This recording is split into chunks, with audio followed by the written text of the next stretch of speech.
EAGLES, Eagles.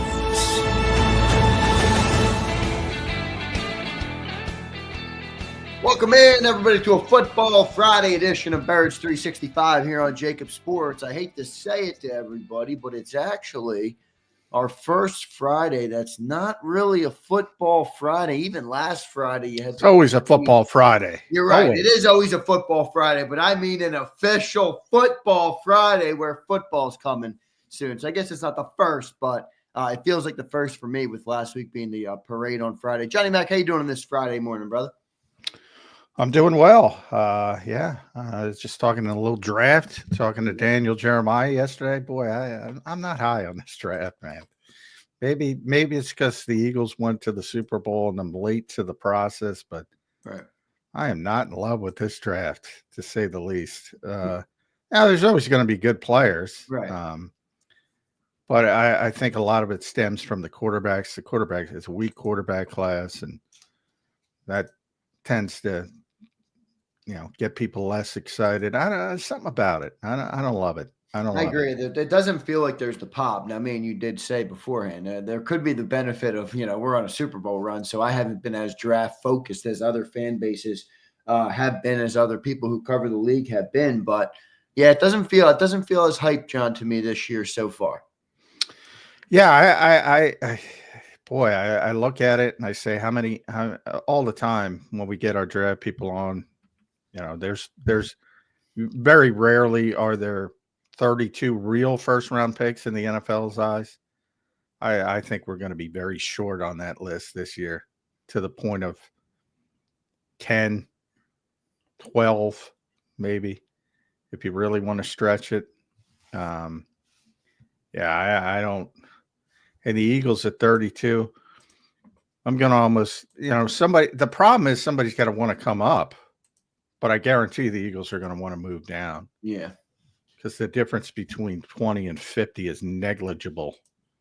Yeah, so I think you're right. I think the Eagles are going to move down in this draft. So for those who don't know, we will recap some of that. John had a big John and many other reporters in the NFL had a big Zoom conference, I guess you could call it, right, with Daniel Jeremiah, who is the NFL Network's lead draft guy. He's excellent, Daniel Jeremiah. So we'll get into that a little bit. We'll talk about that. A.J. Brown had some interesting comments. Some news in the NFC East yesterday came out. Kind of a good thing for the Philadelphia Eagles. All right, Cam Jurgens, Johnny Mac, back surgery. We'll talk a little bit about that. And then Doug Nussmeier finally got finalized in New Orleans as their offensive coordinator. So some news in Eagle land, everybody, as it emerges today. Let's start with Cam Jurgens, Johnny Mac. I don't know, man. Anytime I hear back surgery, I get a little bit nervous. What do you know about Cam Jurgens and any concern there? I know they said he's going to be back, but boy, a back surgery scares me, Joe. Yeah, it should. I mean, it's another example. How many times do I say, because somebody's out there, they're not necessarily healthy? Yeah. And I think everyone assumes Cam was playing through some significant stuff. Obviously, he didn't even play the first half of the NFC Championship game, and I'm surprised they put him in for the second half when Landon Dickerson got hurt, who's also going to undergo surgery most likely at some point this offseason. So, yeah, I mean, and for Cam specifically, this is another one with a potential extension candidate along with Nakobe Dean, and he gets hurt at exactly the wrong time. So you have to, you'll see a good indication if the Eagles extend Cam Jurgens during the summer, the spring and the summer, pretty good indication they feel not that serious. If they don't, and as you said, with back surgery, and he's out there with Dr. Watkins. He's one of the best in the country in Los Angeles, a spine specialist. Anytime I hear spine, there's something about it that I don't like. And he's dealing with nerve damage. And I always say, one of the things that's always I don't want to say amused me over the years, but two terms when it comes to surgery in sports: minor surgery. Surgery is minor only when it's not happening to you. And then the part successful surgery. Have you ever heard of an unsuccessful surgery? so and so had a successful somewhere there's got to be one instance, isn't it, right, of unsuccessful surgeries or things going wrong? No, there a million of them. Yeah, You never say that. Yeah. You never. So and so had successful surgery. Here, Chris Maragos is a perfect example. His career, you could argue it was the surgery. You can argue it was the rehab. Great special teams player. Won millions of dollars in a lawsuit. In fact, that really derailed the relationship between the Eagles and Rothman because of insurance issues. Yeah, I remember that story. Yep. Chris Sharif Floyd is a Philly kid. I remember him. But the one thing that can always, and he was turning into a really good defensive player, was a first-round pick, and he had knee surgery, and they nicked a nerve, and that was it. Anytime you're dealing with nerves, that scares me a little bit, and that's what Cam's dealing with, nerve pain. So you got to wait and see. Now, obviously, he's got one of the best surgeons in the country. You hope everything went okay. And he's supposed to be back by training camp. I can't imagine that the Eagles are setting that as some kind of goal. But as I said, it wouldn't matter if he's, the key would be week 1. But, it's a wait and see thing. And I think a potential extension for Cam Jurgens is certainly on the table, but only if the Eagles are very, very confident in that surgery and that he's going to be able to come back. Yeah, so it's going to be interesting to see how that goes. People talk about minor surgeries. I have a story from when I was in college, John. I had osteomyelitis in my ankle. All right, I came home from college for Christmas break, and I'm like, Mom, I think you should check out my ankle. There's something wrong with it. I've been limping around campus for 3 months. The thing is blown up and purple. And she's like, honey, that ain't good. And we rushed to the ER. I was in surgery the next morning in CHOP, and it was a double surgery. So the way they phrased it was just like that. The first surgery is the big one. The second one's just a minor surgery. I woke up from that second surgery, John. I'll never forget the pain I was in. I'm like, pump more of that painkiller in me. So the minor surgery is I'm a lot with more you. painful. I'm with you. And I speaking of nerves, I've had 6 knee operations, and one of them nicked a nerve, and to this day I can't feel the inside of my knee. Like if I touch it, right, there's nothing there. Yeah.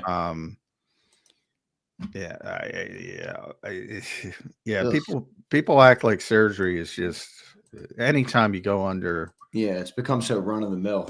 Yeah. Now Landon's got that mentality. We were talking to Landon at clean out day, and he said he's likely going to have surgery, but he was going to see his doctors this week. And I'm sure that'll come up at some point, but he went, it's why doctors are created to fix things. That's their mentality. Right. Just go get it fixed. But again, Chris Maragos, Sharif Floyd being most notable to me over recent years. Yeah, I remember the Maragos story well. That got settled, right, with the. Yeah, not to the chagrin of Rothman and the Eagles and University of Pittsburgh Medical Center, which Dr. James Bradley, another one who's probably more famous than Robert Watkins. He's one of the best surgeons in the country. He did Maragos's. Right. Now, he's from Pittsburgh, University of Pittsburgh. And Rothman was the Eagles at the time, team doctors. And they were sort of blaming each other. The rehab did it, the surgery didn't, vice versa. And the Eagles were caught in the middle, but ugly situation. No doubt about it. We'll continue to kick that around. We'll keep an eye on that all through the offseason with Cam Jurgens. I'm sure we're not going to get much information, but yeah, I mean, saying that, John, it doesn't really make me feel too good about Cam Jurgens and where he is. But, I think this is a good comment here. Eagle Nest says these guys really sacrifice their bodies for the Super Bowl. It's so true, Eagle Nest. They really do. put the body on the line, and Cam's in surgery because of it. John, we're going to move on here. Doug Nussmeier was finalized, but before we talk about that, by the way, real quick, he hasn't been finalized. The Saints haven't announced it, but I mean, he's there. No, I thought they finalized. What do I keep saying? I yesterday was Ian, I believe, Ian Rappaport. And well, Ian's not going to be wrong, right? No, but I just, just to be accurate, nitpicking. It's not. The Saints are probably. They haven't officially announced TJ Packett. They're probably going to announce the whole coaching staff at one time. That's typically how teams do it. But Saints going to be the Saints. That's the Eagles do that. The Eagles, a lot of teams do that, except coordinators and head coaches. I mean, that they tend to confirm. Well, Doug's a coordinator. Yeah. Well, again, all right. I should have said except head coaches. Most teams, I would say, confirm coordinators, but not all teams. But it looks like Doug Nussmeier is going to be hired as the offensive coordinator. Before we go there, John, I do want to say, okay, did you happen to see the Four Nations hockey game last night? Did you watch that or no? No, come on. Stop. Why stop? Because I'm not a hockey guy, number one, but B, you're making up something out of thin air. I don't have enough time to watch real sports, and they're coming up. They're creating with something else. I couldn't disagree with you more, man. By the way, baseball and ESPN. Now that's a story, but I digress. I mean, I know a lot of hockey fans are fired up. I've seen it on social media, and I'm sure the players did whatever they do because hockey players tend to be super competitive, but I mean, it's like made for what? I don't know. Is it TV? I don't know. Are you but kidding it didn't me? exist. It's the most hype I've seen around hockey in a long time. I mean, I thought it was tremendous. You got guys from different countries battling it out. I mean, they honored Johnny Gaudreau, who passed away. I mean, there's a lot of great moments in that, John. Look, teams, other leagues are going to have to do things, John, to push the needle because the NFL is the only league growing. So if you fall into the NBA mindset where nobody gives a shit, players don't care, players don't want to play, the leagues are diminishing. The NBA is an unwatchable product. I grew up, that was my favorite sport. I grew up, it was my favorite sport either. I'm with you. Well, I think all sports have I'm just saying from that perspective, I like that the hockey's doing things to try and push the needle forward to create a better product, to put effort on the Who created this, number one? I'm speaking, I don't know. Who created it? Yeah, it's the NHL. It's created by the NHL. And what was the reason it was created for? I would say probably to create an entertaining event in the middle of the season instead of. Why don't you make your sport entertaining in the middle of the season? The sport is entertaining, but you can't just always put USA versus Canada. Well, like the NBA, to use the NBA example, they did this in-season tournament, which is ridiculous. It's a clown show. Nobody understands it. Yeah, NBA players don't give a shit about anything. They don't. Well, they don't care. Why would they give a shit about Game 16 in Memphis? And because you dress it up as some kind of in-season tournament. Dude. They're making millions of dollars. You want them to just that's the mindset I think is brutal with some of these players. Why? Just because it's created by the people who are funding. Well, why? I would say this. Why are you picking on the NBA versus Major League Baseball or the NFL? Major League Baseball. Now, the NFL is a little bit different because of the scarcity of the product, but even they're making it worse by going to 17 games, eventually going to 18 games. They'll eventually go putting games on standalone nights. We talk about all the time. One of my pet peeves about sports with fans, and fans are part of the problem too. All they care about, if you don't win, you lose. So you can't say the players don't care when the fans don't care. Now, if you're in second place, it's a shitty season. You didn't accomplish what you set out to accomplish. Never mind third place, fourth place, 15th place, the Ricky Bobby rules I always talk about. That pervades every sport. And that to me is a fan base problem. But as far as these ways, like Major League Baseball has tweaked their all-star format, the NBA, all-star games stink. I've talked about this for years. You know what you do, though? The NHL made something that's cool, and you're shitting on it. Yeah. Because how many times have they shifted their all-star? Well, first of all, I don't know if it is cool. If it's cool to you, that's cool. But it doesn't mean it's cool to everybody. And from my perspective, I like tradition. Play the Eastern Conference versus the Western Conference in the NBA. It used to be all right, it doesn't mean that much because guess what? It's not meaningful. You're just highlighting the biggest stars of the game. Get through the weekend. To me, and is this all-star related? I don't even know if it's all-star related. No, it's the best players from each country. That's what makes it meaningful. I don't understand what you don't get. Why you are can you make an argument that an all-star game is far more created than putting guys on one country up against guys. Whatever you say, listen to me. Listen. Canada on your chest. People are going to care. Listen to me. Is it related to the all-star game? Is this a change of the all-star game? Or is it just made out of thin air? Are they still doing an all-star game? I don't even know. That's why I'm asking the question. I know the NBA has shifted their all-star format. I know Major League Baseball has shifted their all-star format. I know even the NFL has shifted their all-star format because all-star games stink. But guess what? At least if you kept the tradition and you don't expect these, I don't know what they expect, this massive interest in a meaningless game, just highlight your stars and move on like you always did. But now you got this mentality of, oh, we got to do this. We got to do this to get the young viewers. Fuck the young viewers. They're not coming. They don't care. Oh, man. They're watching I Show Speed on YouTube. They don't care. They certainly don't care about basketball. I got news for you. You might not like basketball. I don't like the product. It used to be my favorite sport, but they're making a hell of a lot more fucking money than the NHL. Yeah, I mean, it goes. NFL, why is that, John? It goes NFL, it goes NBA, it goes Major League Baseball, and NHL's a distant. And actually, they better look in the rearview mirror for Major League Soccer in this country. But I mean, that's the reality of the situation. I mean, I will tell you, and I tell you all the time, and I tell people on the show, and I probably shouldn't, the NFL product stinks as a whole. I say it all the time. You know, part of that is safety dogma. Part of that is placating these hypocrites across the country who want to pretend that it's not a violent sport, or they believe you can play it without being a violent sport, instead of just saying, you know what? This is a fucking violent sport. Now, if you want to play it, and by the way, I don't advocate playing it, but if you want to play it, you should understand you're probably going to get hurt.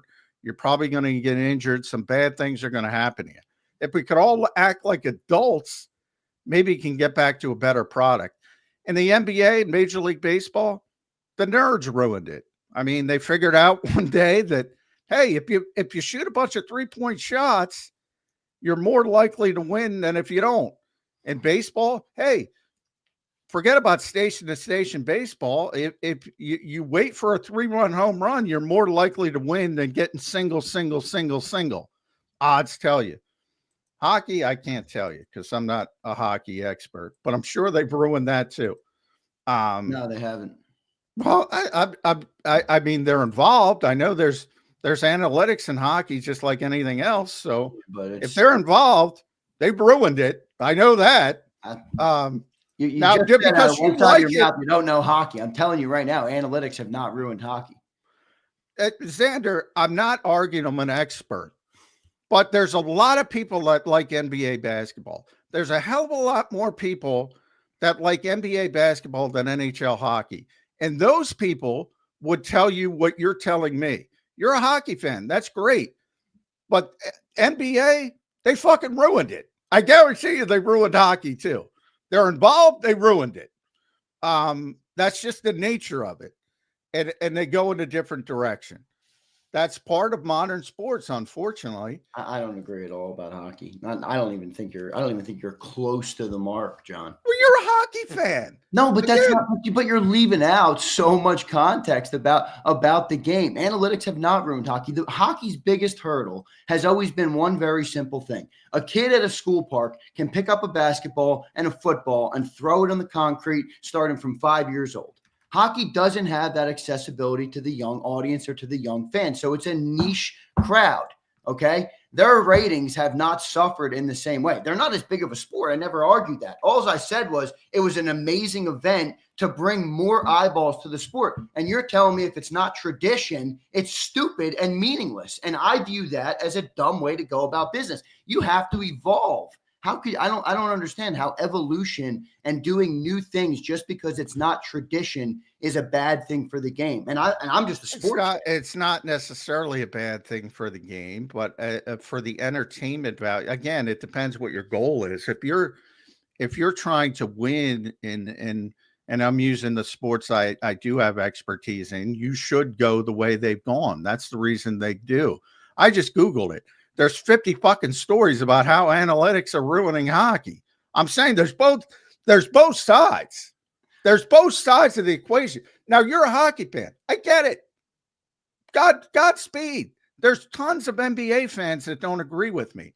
I can't stand the NBA product compared to what it used to be because it was more aesthetic. The NBA is boosted by international money and China money. They don't give a shit about the American audience anymore. That's the NBA's game. That's why no players give a shit about the NBA. They don't even try when they're on. I watched the NBA finals the last 4 years. I get it. You don't like the NBA. Finals. You don't like the NBA. I get it. That's meaningless. I'm talking about the product, the aesthetic product on the field. NFL, worse. Major League Baseball, worse.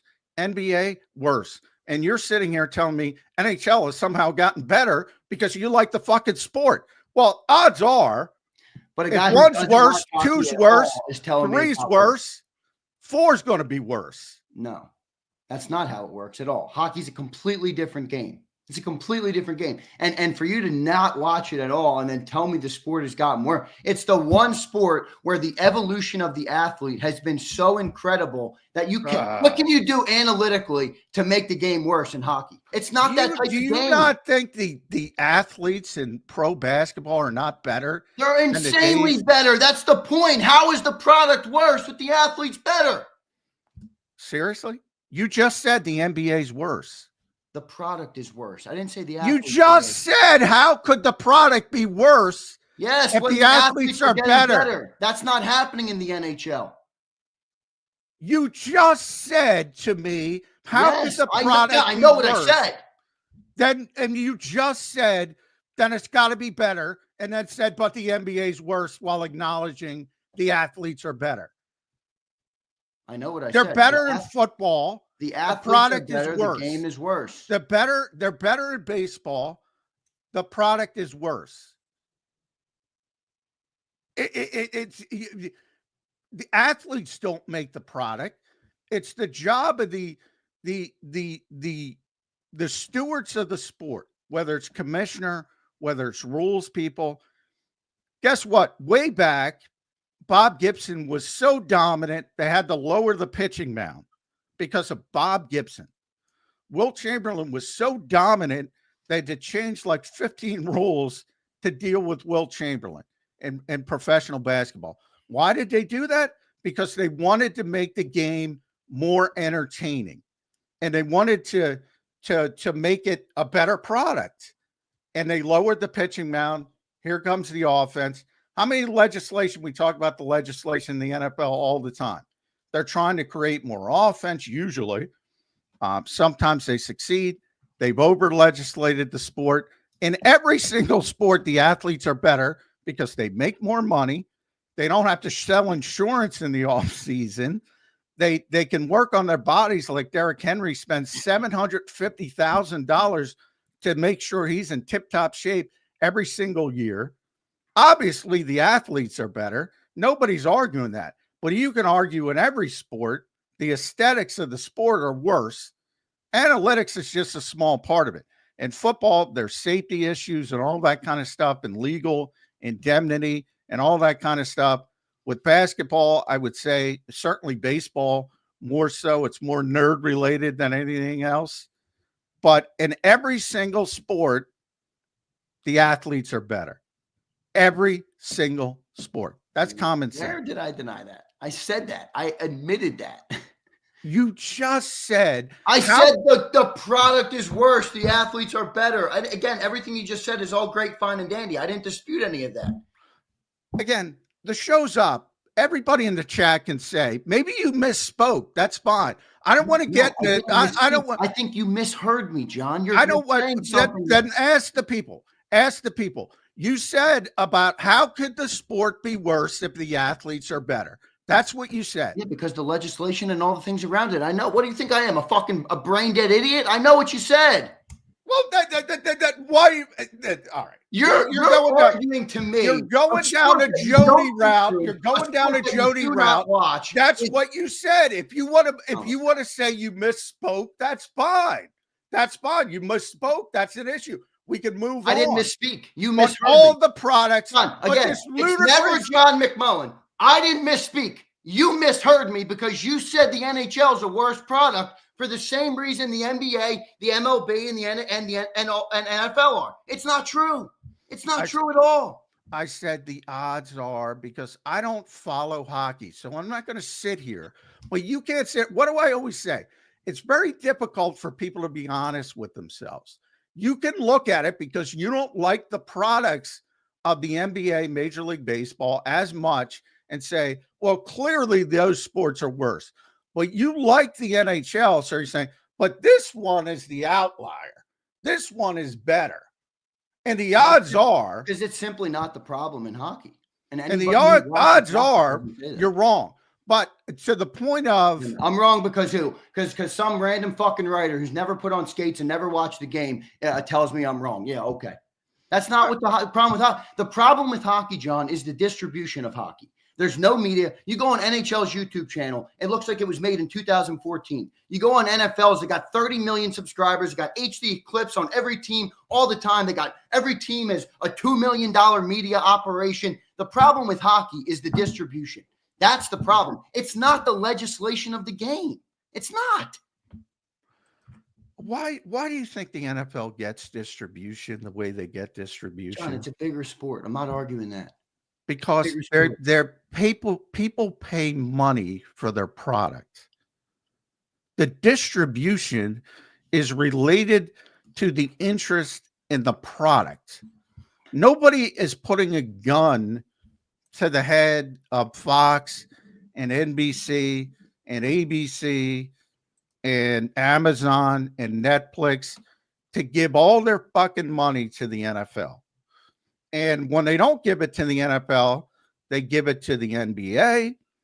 They give it to, they give it to WWE more than they give it to the NHL. That's their fucking fault. Believe me, if they could get ratings and if they could get interest, they would be backing up the Brinks truck to the NHL, again, it's just like the NFL. I said this. Everybody, when did I say it wasn't a niche sport? I said it. That's why I said I liked what they did because they brought in a different listening audience last night. It's a niche sport. It's not. Why are you comparing it to the Big Four? It's not one of those fucking sports. I didn't even go down this route. You want this route and got upset because I asked you if you watched the game and you told me that you hate hockey and it's a stupid event. I told you it was a stupid take by you. You're the one who got mad about it. First of all, you don't know me at all if you think I'm mad. Second of all, I didn't say I hate hockey. I said I'm not a hockey guy. That's what I said. I don't care enough about hockey to hate hockey. Right. So if you don't, it's not of interest to me. It's hard to have a take. It's not of interest to me. When anybody does this kind of stuff, I'm not picking on hockey. When the NBA creates the in-season tournament, again, if you open your ears and listen, I said that's bullshit. When Bud Selig said, hey, the winner of the All-Star game is going to have home field advantage in the World Series, guess what? I said it was bullshit. When the NFL does the Pro Bowl games, I said it's bullshit. Why? Anybody who does gimmick shit is desperate and it's bullshit. I'm not picking on the NHL. That's what you heard. All right, so I'm instead of being desperate, let me just let my business die. Very consistent. Very consistent. It's a gimmick. I don't give a shit. It's not going to generate interest in the sport. Okay, you're wrong. We'll see. We'll see when the ratings come out, and it did generate interest in the sport. It long term, it hasn't generated interest for the NFL. It hasn't generated interest for the NBA. It hasn't generated interest for Those Major League players Baseball. don't care. Again, you're arguing two different things. You know, what NBA player do you know that doesn't care? That's your perception. Give me a fucking break. Now you're going to tell me the players are out there working like they used to work in the NBA. Come on, man. Oh, I mean, there's sometimes you show your youth. Tonight, you're showing your youth. No, your assumption is Zander Krause knows NBA players don't give their all and NHL players give their all. John, the ratings are down 50% in the United States in the last 5 years. Dude, what are you talking about? That's not my assumption at all. Why do people not stop watching the NBA? Do you know ESPN? First of all, this is one of, because I've covered TV sports for years and TV's rights fees. ESPN used to be in 100 million homes in the United States. They're down to about 60 million now because of cord cutting, because of people going to streaming. If you look at ratings, with the exception of the NFL, I'm talking about entertainment, I'm talking about sports, I'm talking about everything. They are down across the board to ludicrous degrees. Okay, you're right. Hockey has a product problem, and the NBA has no product. What do you mean? You're right. You have any interest? You can Google it. Check TV ratings. I don't, John. You're arguing. What are you arguing? Well, like What is your point? You just said the NBA ratings are down 50% in the U.S. over 3. Look at everybody else's ratings, and who's getting money? The NBA. And where are they getting money from, John? TV companies. Yeah, and China and fucking international companies. NBA has checked out on caring about the American audience. Oh my God, come on. What? This is ridiculous. This is ridiculous. No, you showed your age. You're going to tell me I showed my age? No, you're a curmudgeon old man who looked at the hockey and said, anything new is a bad idea because it's not traditional. No, I'm telling you, that's a bad take as a business that needs to evolve and grow for the future. They made a good move by putting this event on, America versus Canada. That was my take. How many people in here do not watch hockey but watched last night? I'm sure we have a good bit of them. Well, you want to know what a bad take is? That the NBA gets all its money from China. Oh, my God. They have a $76 billion TV rights deal. 95% of it comes from the United States and North America as a whole, and really just the United States. 95% of their rep, just like the NFL, just like everything else, comes from the United States. So the assumption that, the NBA gets China money, yeah, that's stupid. Okay. They get money from China? Yeah. Their vast majority, like in well over 90, you can check it if you'd like, and you can apologize. You can check it. Apologize? What the fuck are you? What do you need, an apology now? No, for saying something like that just off the cuff and it being so off base, and you have no fucking idea how off base. You're right. You know what? You're right. The NBA, it's a great product. They have no issues. Change it now. In terms of players. What did I say? You just said all their money comes from China. 95% of their money comes from this country. 95%. Check it out. Instead of just saying, you know what? All right, maybe I was wrong about that. Again, no, you doubled down. It's a bad product. I'll change. It's a bad product. You're arguing a different thing than I am. I'm arguing what you say. You say it, and I refute you, and you go on to something else because you don't know what you're talking about, which is fine. I don't give a shit. This is a football show anyway. I don't know why we're talking about the NBA's new media rights deal, but it is what it is. And it's the second most impressive in the TV streaming industry behind the NFL by a wide margin. Even though, by the way, again, if you listen, I agree with you. The product isn't what it once was for different reasons than you, but the product isn't what it once was. Doesn't mean their media rights deal isn't fucking insane. So isn't insane. NHL, if you're listening to McMullen, don't do anything to evolve your game. Be stagnant. Don't do anything to try and improve your product. Just be where you are. That's a good idea. I think that's an awful fucking mindset. It is. Any business. Any business. By the way, take JAKIB Sports, take the NHL, take the NFL. That's a fucking terrible business. If it's not tradition, it's stupid and meaningless. The next time you listen will be the fucking first, because what I said, no, and John, again, that's not true at all. You're already stopped again. Again, what I said is improve your sport, not the gimmick. Improve what you do from game 1 to game 80. I didn't say evolve. I didn't say don't improve your sport. I said improve what matters. Gimmicks don't matter. So John McMullen's the only person who can decide what matters and what doesn't. All right. What matters to Philadelphia Eagles fans? It's a different thing. This is an international sport. Anytime you put USA on your jersey versus Canada, it's going to matter to people. What matters to NBA fans? I would imagine their team. What matters to NHL fans? Stanley Cup or whatever you want to call it. But the NHL is in a unique situation. You can't make, I guess in the NBA you maybe could, but you can't make this in football. You can't make an international thing where you put USA on your jersey and put them up against Canada. Baseball's done it. Baseball's already done it for years. For years.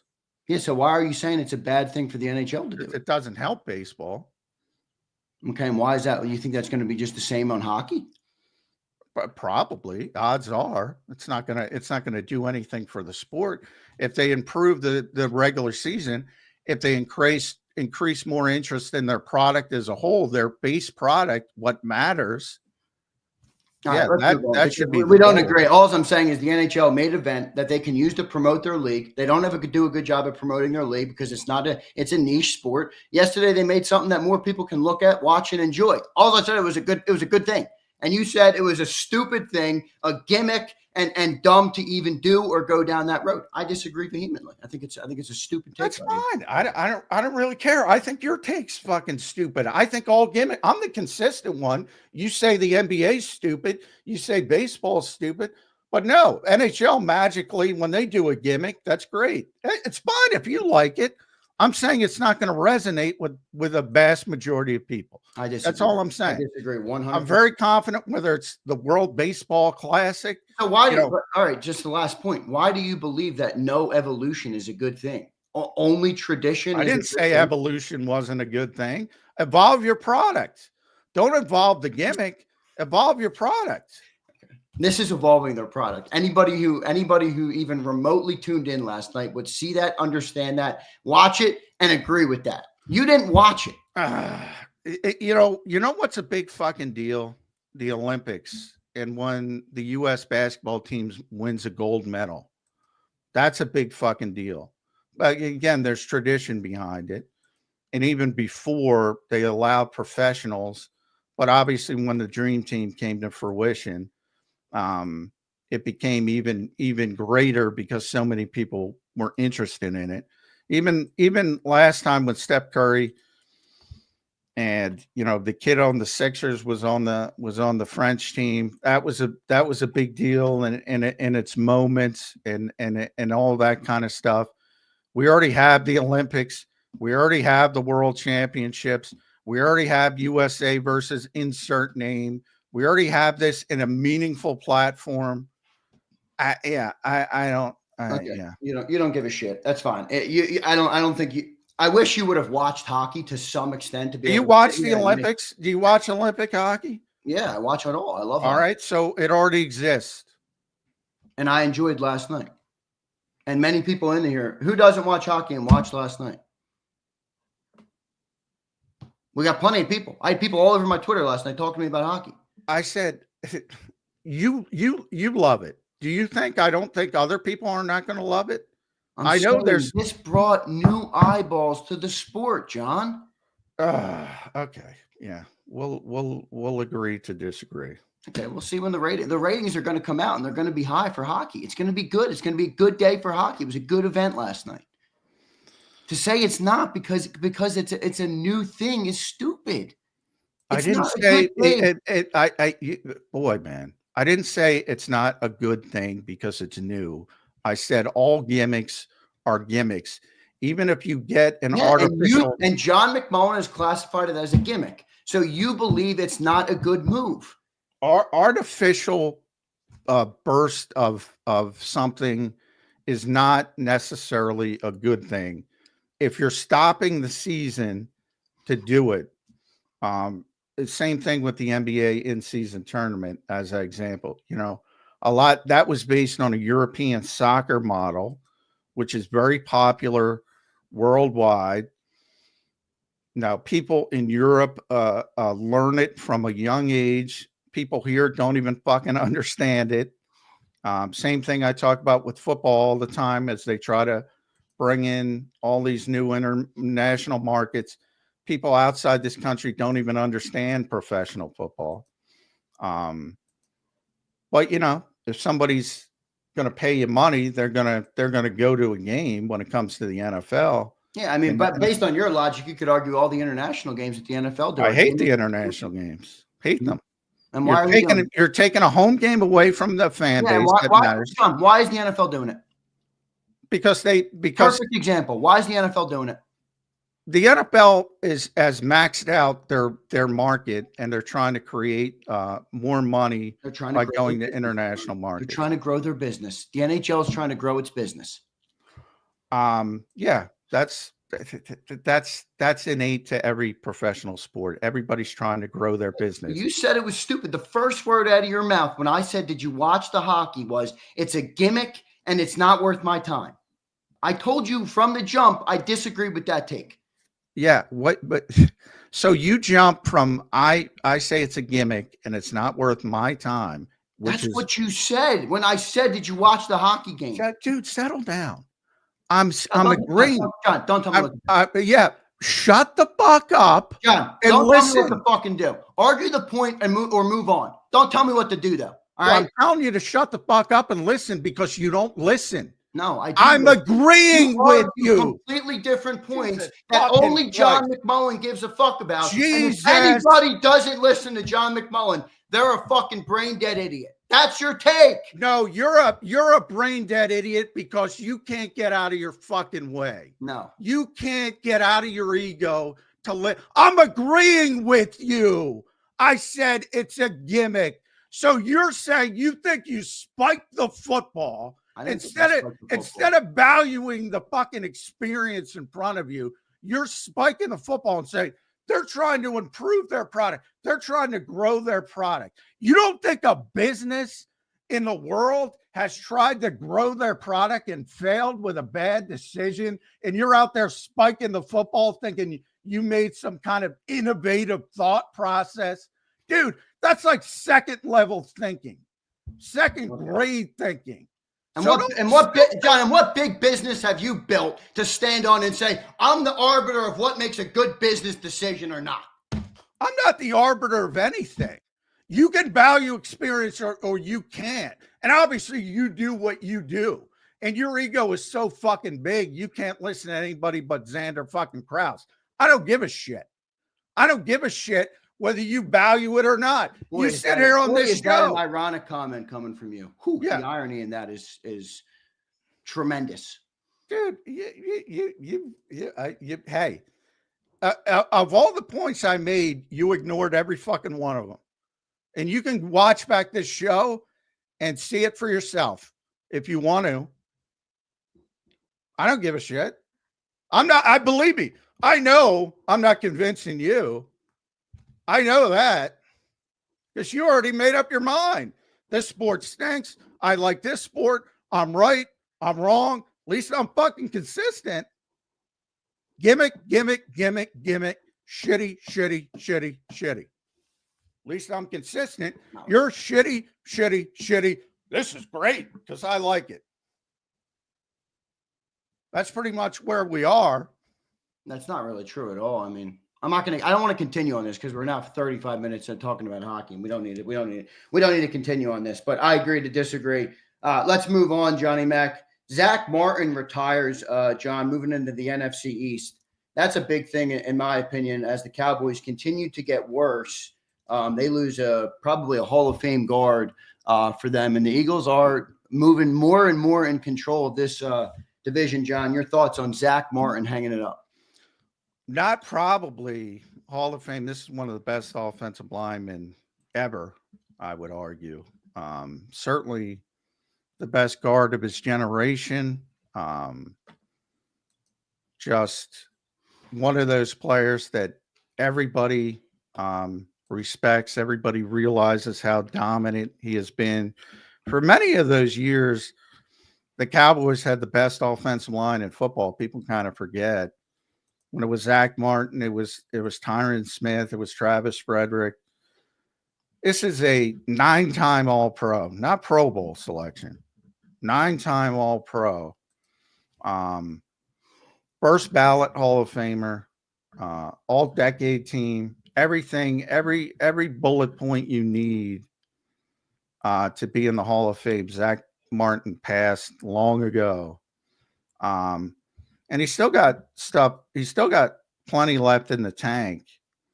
You know, he's only 34 years old, which, you know, offensive line is a position where you can play a little bit later. You see it with Lane Johnson here. And a lot of times you saw it with Jason Kelsey as well. A lot of times you get better because of the experience. I always bring up Tim Irwin, who I got to cover years ago.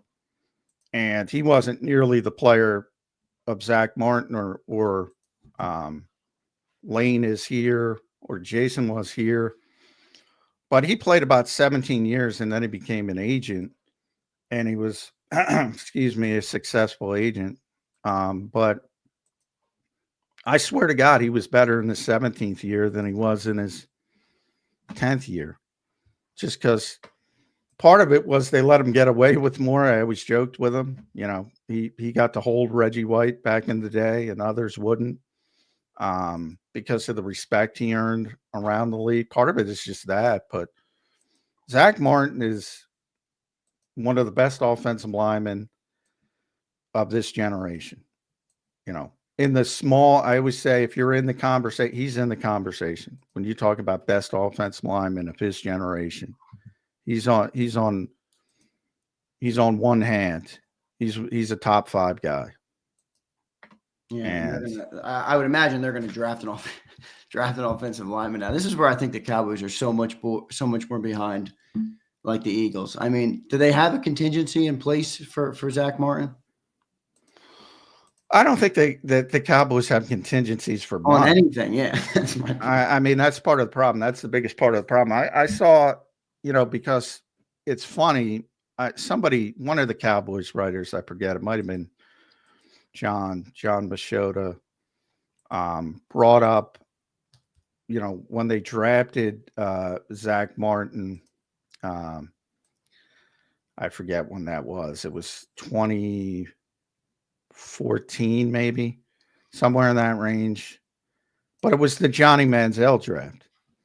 And Jerry Jones was just gung fucking ho on getting Johnny Manziel to Dallas. He just thought, not only was he going to be a good player, and a lot of people now, it's easy to say, all right, well, Johnny had a lot of problems, didn't turn out to much. But, you know, Jerry wasn't the only one who thought Johnny Manziel could be a good quarterback. But, you know, Stephen Jones at the time talked him off the ledge and said, you know, we gotta take this guy. We got to take Zach Martin, which, as you know, is not the sexiest thing to take an offensive lineman over a quarterback. But necessary. Very necessary. If people have learned anything from the Eagles, you know, you got to build that front first. And now I'm wondering if they're going to go for Mekhi Becton. Yeah, well, I mean, we'll see. I think the Eagles are going to be able to keep Mekhi Becton. I think there's a lot of concern around the league about his knee and where he is from a health perspective. I don't think anybody's going to break the bank to get Mekhi Becton. So I think part of that is going to going to take care of itself when it comes to the Eagles. But we'll see how that shakes out with Zach Martin. Anyway, what I was saying is, Stephen Jones talked him out of it, and for years he would just and John brought up some quotes. I think it was John. I shouldn't say John because I'm not sure, but he was still mad at him years later. Even as Johnny Manziel's on TMZ every day, doing what he was doing, and Zach Martin turned into what he turned into because Jerry's all about the sizzle. Are the Cowboys on the front page? He even admitted that last year when it came to the contracts, which was hilarious to me. He's like, well, I'd like to keep us, in the public eye instead of doing what's right for the football team. And that's part of the problem with the Dallas Cowboys, in that the Eagles can take advantage of and have taken advantage of. But yeah, Zach Martin is not an easy player to replace. Just a great player. You're muted.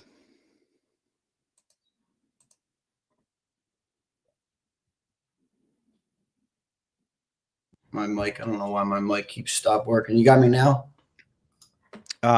Yes. Check. All right. John, you talked to Daniel Jeremiah yesterday, one of the best NFL draft guys. Did you get any indication on which way he believes that the Eagles might go? Not saying it will be true one way or the other, but a lot of people are starting to look at names that could be there at 32. What did you learn from Daniel Jeremiah yesterday as it pertains to the Eagles and the draft? Not much, to be honest. I kind of mentioned earlier in the show before we got on the tangent that I'm not excited about this draft. Certainly, yeah. The Eagles picking at number 32. Last time they did was the Lamar Jackson draft, so that's what I kind of asked Daniel. Is there that quarterback that maybe somebody would want to come up to get with that 32nd pick to get the 5th-year option? And he was pretty blunt. He said, no, that player doesn't exist. And he brought up Jackson Dart from Ole Miss. I can't imagine he's going to be a first-round pick.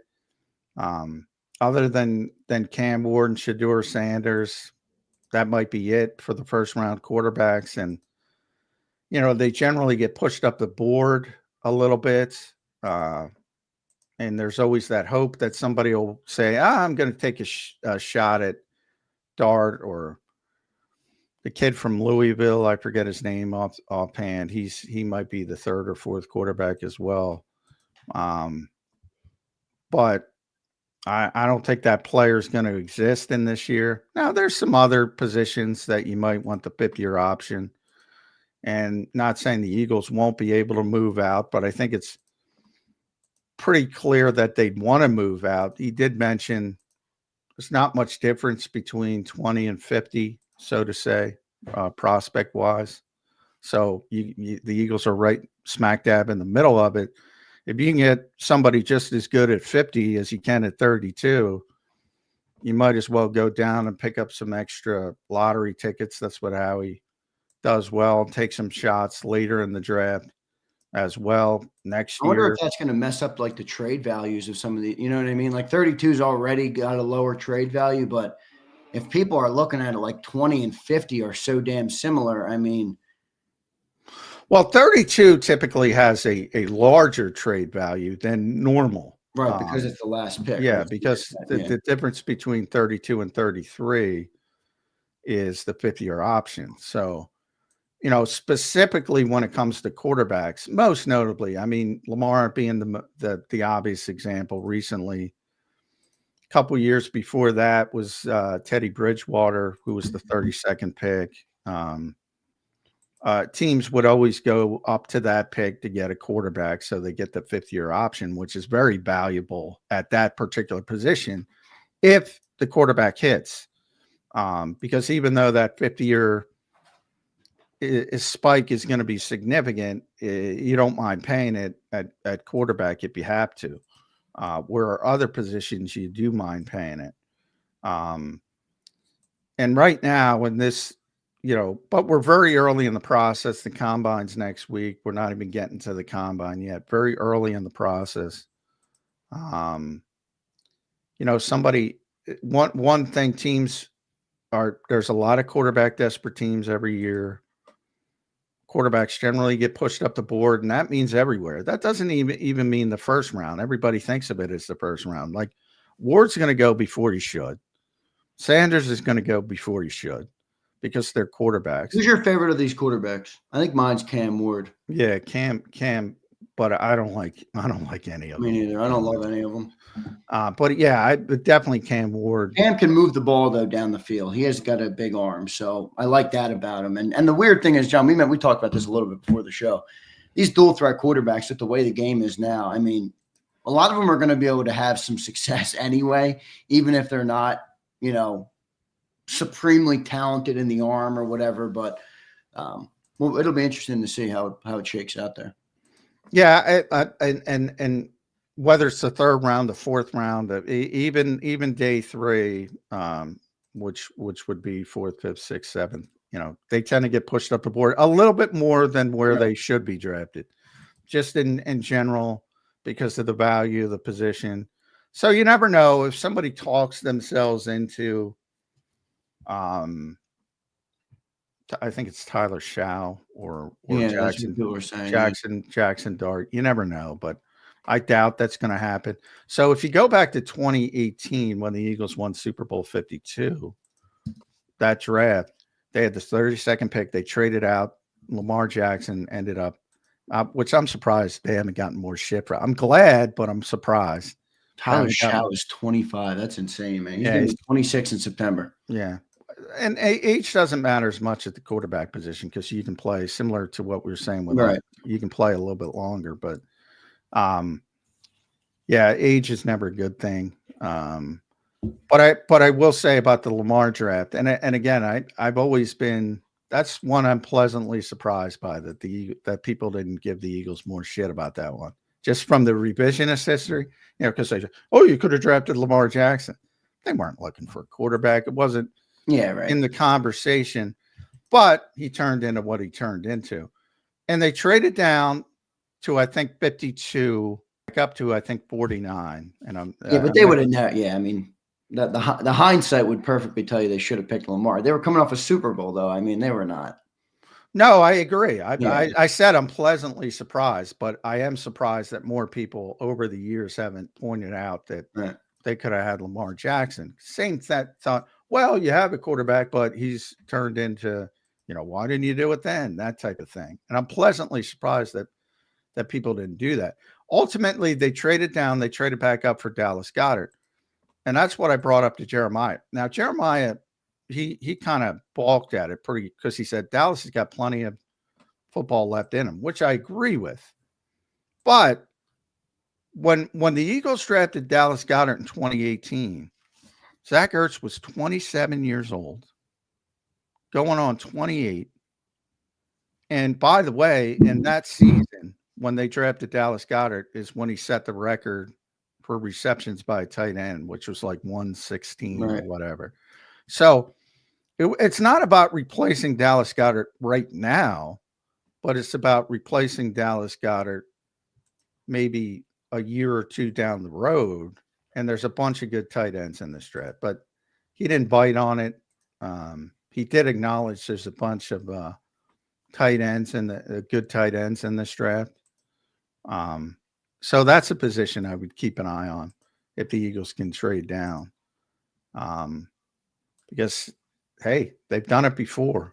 And they've already indicated they've signed a couple futures guys that are relevant. They know they have to get deeper at tight end. And there's a bunch of good tight ends in this draft. We'll see if they go down that road. Johnny Mac, yesterday we were talking about Myles Garrett all week. All right. And I ended yesterday with Ed Kratz and that I'm out. I didn't want to send 2 1s and Nolan or 2 1s and Cooper or 2 1s and any of a young player. Ed threw out AJ Brown as an option. And then I listened to AJ, speaking of him, AJ on a podcast yesterday, guy.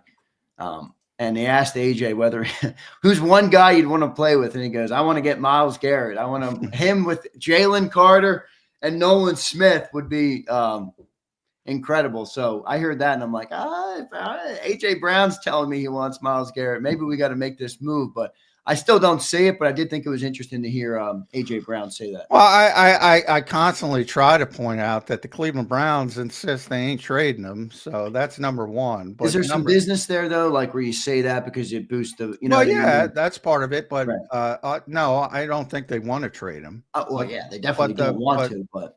But the part of, you know, sometimes players can run, you know, they can run it. They do have some leverage. You know, he doesn't want to play. He doesn't want to play. At some point, you got to make the best of a bad situation. But if you ask, I wonder if that comment you always use, if you got to be honest with yourself, like the Browns want to keep Myles Garrett, but aren't they smart enough to know like they're far out? Well, I don't think they are. You know, well, that's the thing about the NFL more than most sports. I mean, the year prior, they were a playoff team with, right, you know, Joe Flacco. I mean, if they make 2-3 good decisions, they could be right back as one of the better teams in the AFC. Now, that's easier said than done, and that's most teams in the NFL. I mean, one thing about the NFL is there's worst to first every season. Every season, there will be a worst to first. And by that, I mean somebody finishes last in their division, wins their division. There will be 3 or 4 playoff teams that didn't make the playoffs the year prior and that make the playoffs this year. It's just the nature of it. And the Browns have been, and if you have Myles Garrett and, you know, Jim Schwartz, they had the number 1 defense, I think, in 2023. And if they weren't number 1, they were real close, 2 or 3. And, you know, they were winning games with Joe Flacco. Defense by a pretty wide margin. They were really good, and he's obviously a big part of that. So they're a team that has some talent, you know. Who knows? What if Nick Chubb gets healthy again? A year off, you know, all the stuff that he went through. But then you got to figure out the quarterback situation. Deshaun Watson's not playing. I know everybody wants to hand him Tanner McKee and get Myles Garrett back. They're not thinking that way. They can't bring in an unproven guy. They're more likely to bring in a Kirk Cousins type. Because they think that they can win if they get solid, competent quarterback play. Now, I don't know if they're being honest with themselves, but that's their thought process. No doubt about it. Good stuff there, Johnny Mac. Johnny, we talked about Nussmeier a little bit. Not finalized yet, just in that the Saints haven't announced it. But, I mean, Ian Rappaport is NFL Network. He's not going to be wrong. So, who do you think is going to be a replacement there? They're going to go outside the room. Is this something where you have a little bit of a bigger pool of talent at this point late in February? Do you go college ranks? Like where do you find a quarterback coach on February 21st of the offseason?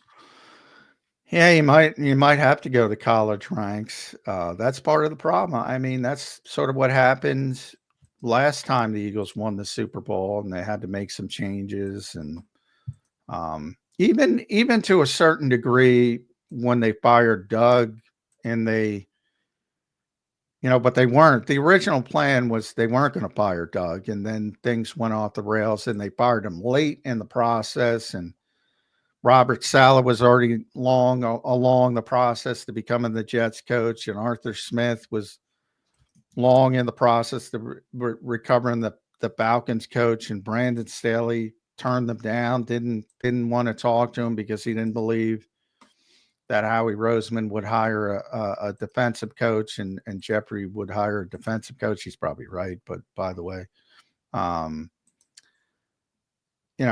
1 year, and it happened with Sean Desai, and that's why everybody was, poor Sean gets shit on now, but he was late in the process.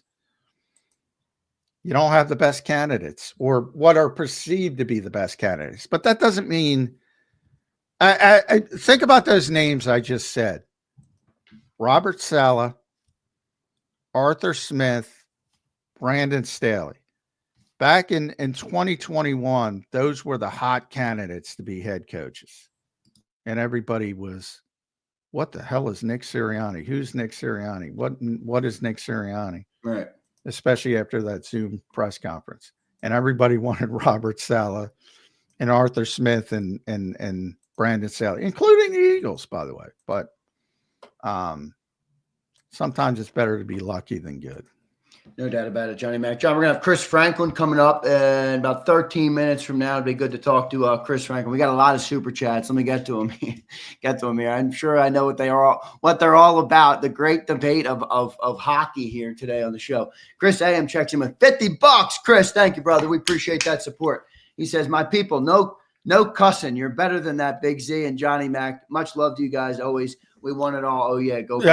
Too much. I agree. I got to cut down on the cussing. Well, you and me both, brother. We're something like. I mean, I think we were real. To people in their everyday life. I get a lot of bait. Mike Gill and I were live.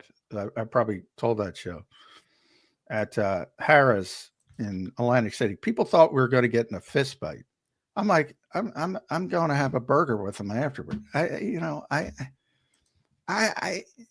Will I debate? Will I heatedly debate? Yeah, but the minute I go off the show, I'm not thinking about a debate. I'm not mad at Zander Krause. I'm not, I will defend my point. As I said, I'm a debater in general.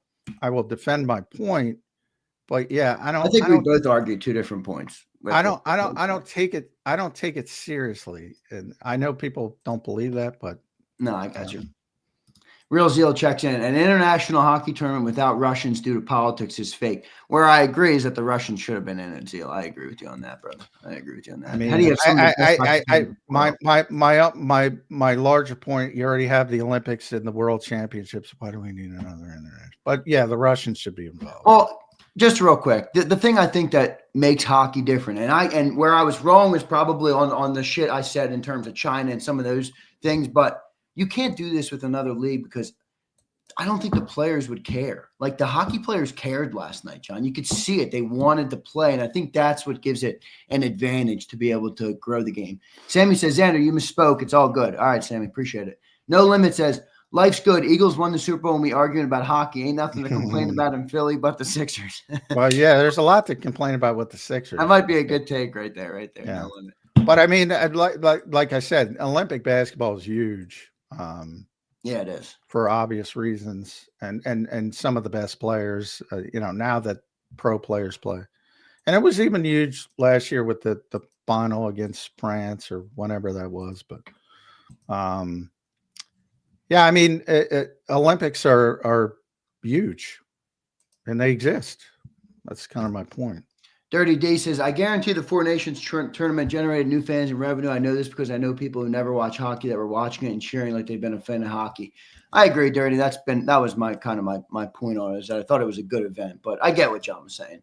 John Forte says, John, you talk about tradition. The NFL changed their Pro Bowl and it's unwatchable. It used to be the AFC versus the NFC. Yeah, I know. I just said that's what they should do. I mean, did anybody listen to me? I think the Pro Bowl games is an abomination. Yeah. Well, that I agree with, but isn't that a lot because like you turn on the Pro Bowl games and I mean, John, these guys are trying.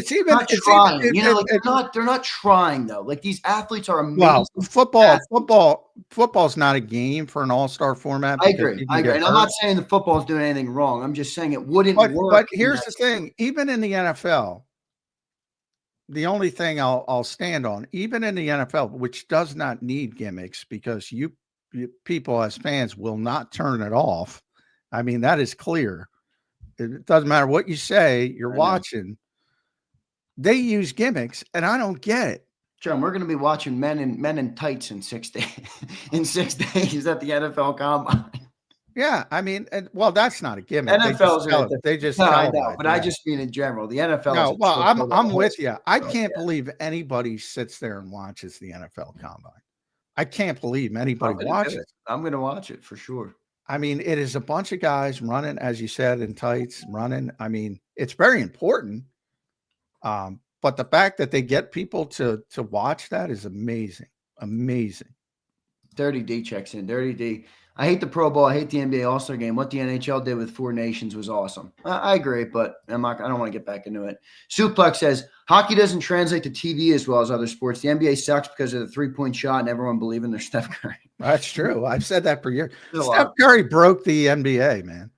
Like, I always thought coaches, I tell that story all the time. Youth coaches, they must hate Steph Curry because they're trying to teach their kids to play basketball. And you got a bunch of kids growing up seeing Steph take 35 footers, which is, the worst shot you could possibly take unless you're Steph Curry. And everybody wants to be Steph Curry, and he's heaving it up from these outrageous distances. Yeah, it drives them crazy. It drives them crazy. But Steph Curry is, boy, is he, of all the true superstars, everybody talks about Michael Jordan, LeBron James, even going back to Wilt. Steph Curry doesn't get enough credit, both for the way he changed the game and for how good he is. That I agree with 100%. One of the most transformative players maybe in NBA history here. JD3 becomes a member. Look at that. Our fight brought in a new member. I love it. Thank you, JD3. We got one. By the way, I don't care if you like it. Oh, you hockey fans. I'm glad you like it. I don't like gimmicks. That's it. Yeah. Well, it worked. That's where I think you're wrong. I think it worked. I'm not picking on hockey. I don't like gimmicks in any sport. I don't think you need it. I know, but I think it works better in hockey because of the way the players care. That's why that was my point about the difference in the players. But I get it. Chris AM says, love you, J-Mac and Zander. Please don't end up on bad terms. You guys are better than this. Eagles football show. Love you all. We're fine. Chris AM, we're fine, brother. Dirty Air says, J-Mac, how do we feel about flag football in the Olympics? I'll tell you what. I say that all the time. Many years ago, might have been Irv Mushnick, who's a very good author. And Irv and I have had many debates, not quite to the level we had today, but a lot of times we disagree on stuff. And he is a very safety conscious person. He has written books on football should be banned, especially among youth, which I'm fine with. If you want to do that, I respect people who put the safety first, right? Who are honest about it. Like, there's a lot of people who care about safety, but they don't really care about safety. He cares about exactly, safety. And he lives it. He walks the walk. He lives it exactly, and he's written books about it. And I said, and my standpoint from that is, with the youth, all right, fine, we can have that discussion because they can't make decisions for themselves, at least cognitively, at a level where they should be making decisions for themselves. But with adults, I firmly disagree. I mean, you should be able to make an informed decision that if you're going to play this sport and understand what I said, you're probably going to get hurt, and there may be some significant repercussions when it comes to concussions down the road. But you have the right to make that decision. That's where I am when it comes to that. Irv is completely off base, completely a 180 from me, which is fine. And he makes some very good points. But he was the first one who said to me, to get back to the original point, flag football, that eventually we're going to go to flag football. And I laughed at him. I don't laugh at him anymore. Like, I think we're eventually going to flag football. You think so? How many years, though? You talking like 20, 30 years? You talking 10? I'll tell you what. Look, I can't deny it. Everything. The trend is going like this in terms of taking the physicality out of the game. So to deny it, I think would be naive. I 10 to 20. Ugh. You thought we talked about hockey today? We get the flag football. Who knows? The NFL might still be the king at that point. I don't think they will be. But that's the only thing preventing it now, is because I always say, the NFL from a popularity standpoint is proven to be, foolproof. That would, I believe that would kill the sport. I do. I believe it would I do kill too. the sport. Not kill it completely. Taking out what people like about it, I think, if you could. Not kill it completely, but kill it to the degree where it's the most popular sport in the country by a million miles is what. If we get to a world where soccer takes over America, I might just hang up the sports fandom as an entire collective. I hate soccer. JD3, the only way to settle this is in the ring. Dan Cilio, special guest referee. And oh, wait, I skipped 18. Dan's been in the ring. No, wait, I got a funny story for you on Dan. So all you people in the chat, all right, John, if you thought they weren't keyboard warriors before, I have all the proof I need to know that all of you guys are keyboard warriors. All of you. Jason 18. Zander, J-Mac is just talking in general. The chances of them changing the All-Star game isn't going to do much. I agree the new hockey thing is legit, but between all sports, the chances are it won't. I agree. I think that's what John made a good point on that. JD3 says, the only way to – we already read that. No Limit says, y'all need to settle down. This shit ain't personal. We're good, No Limit. Don't worry about it. Amwan says, I love my Flyers because they're from my city, but I couldn't name one player on the team. But I was rooting USA, USA. I think that's a good point right there. That's you will never hear me disagree with jingoism is a big thing in a lot of countries, and certainly this country. However, it already exists, is my point. The Olympics exist. The World Championships exist. It already exists at a very high platform on both sports, by the way, the NBA and the NHL.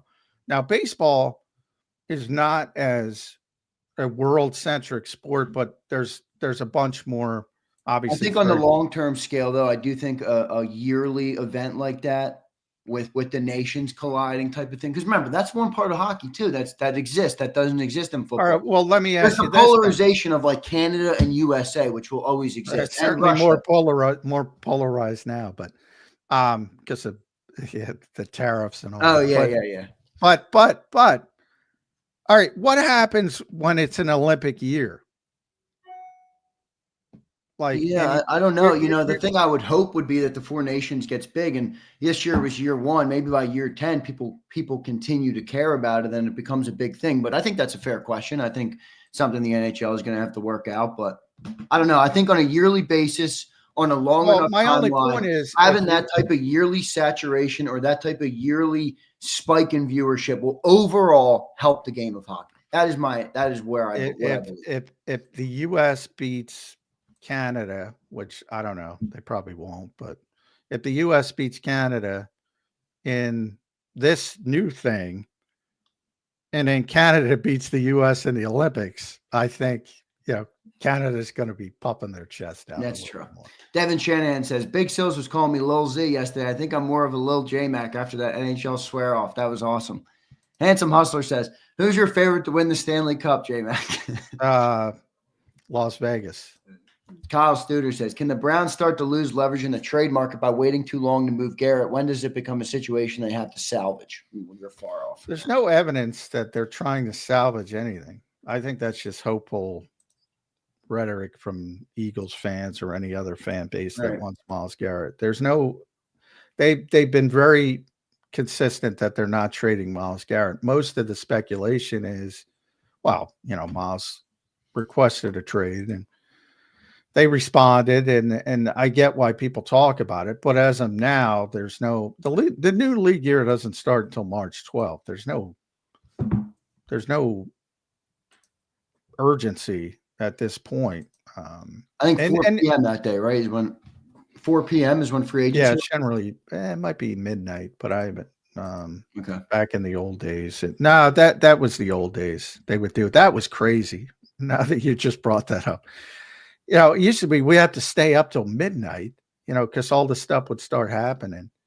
Now they do it at 4 p.m. I think you're right. Thankfully. And there used to be, now everybody signs like right away. It used to be players would take visits. And they go to different cities. So I'm glad they changed that. Now guys just get deals done. Everything's done over Zoom. Jeff Bone says, when John is fired up, it's a good day. Okay. Zander deserves credit. He fired me up, but yeah. Handsome Hustler says, plot twist, Zander and J-Max scripted an early morning heated argument debate at everything's 7:30 before the You're show right. to generate super chat revenue. Pay attention. That's not a bad conspiracy theory. Not a bad conspiracy, but not true. Handsome, this is my problem with you right now. All right, you're in my crosshairs.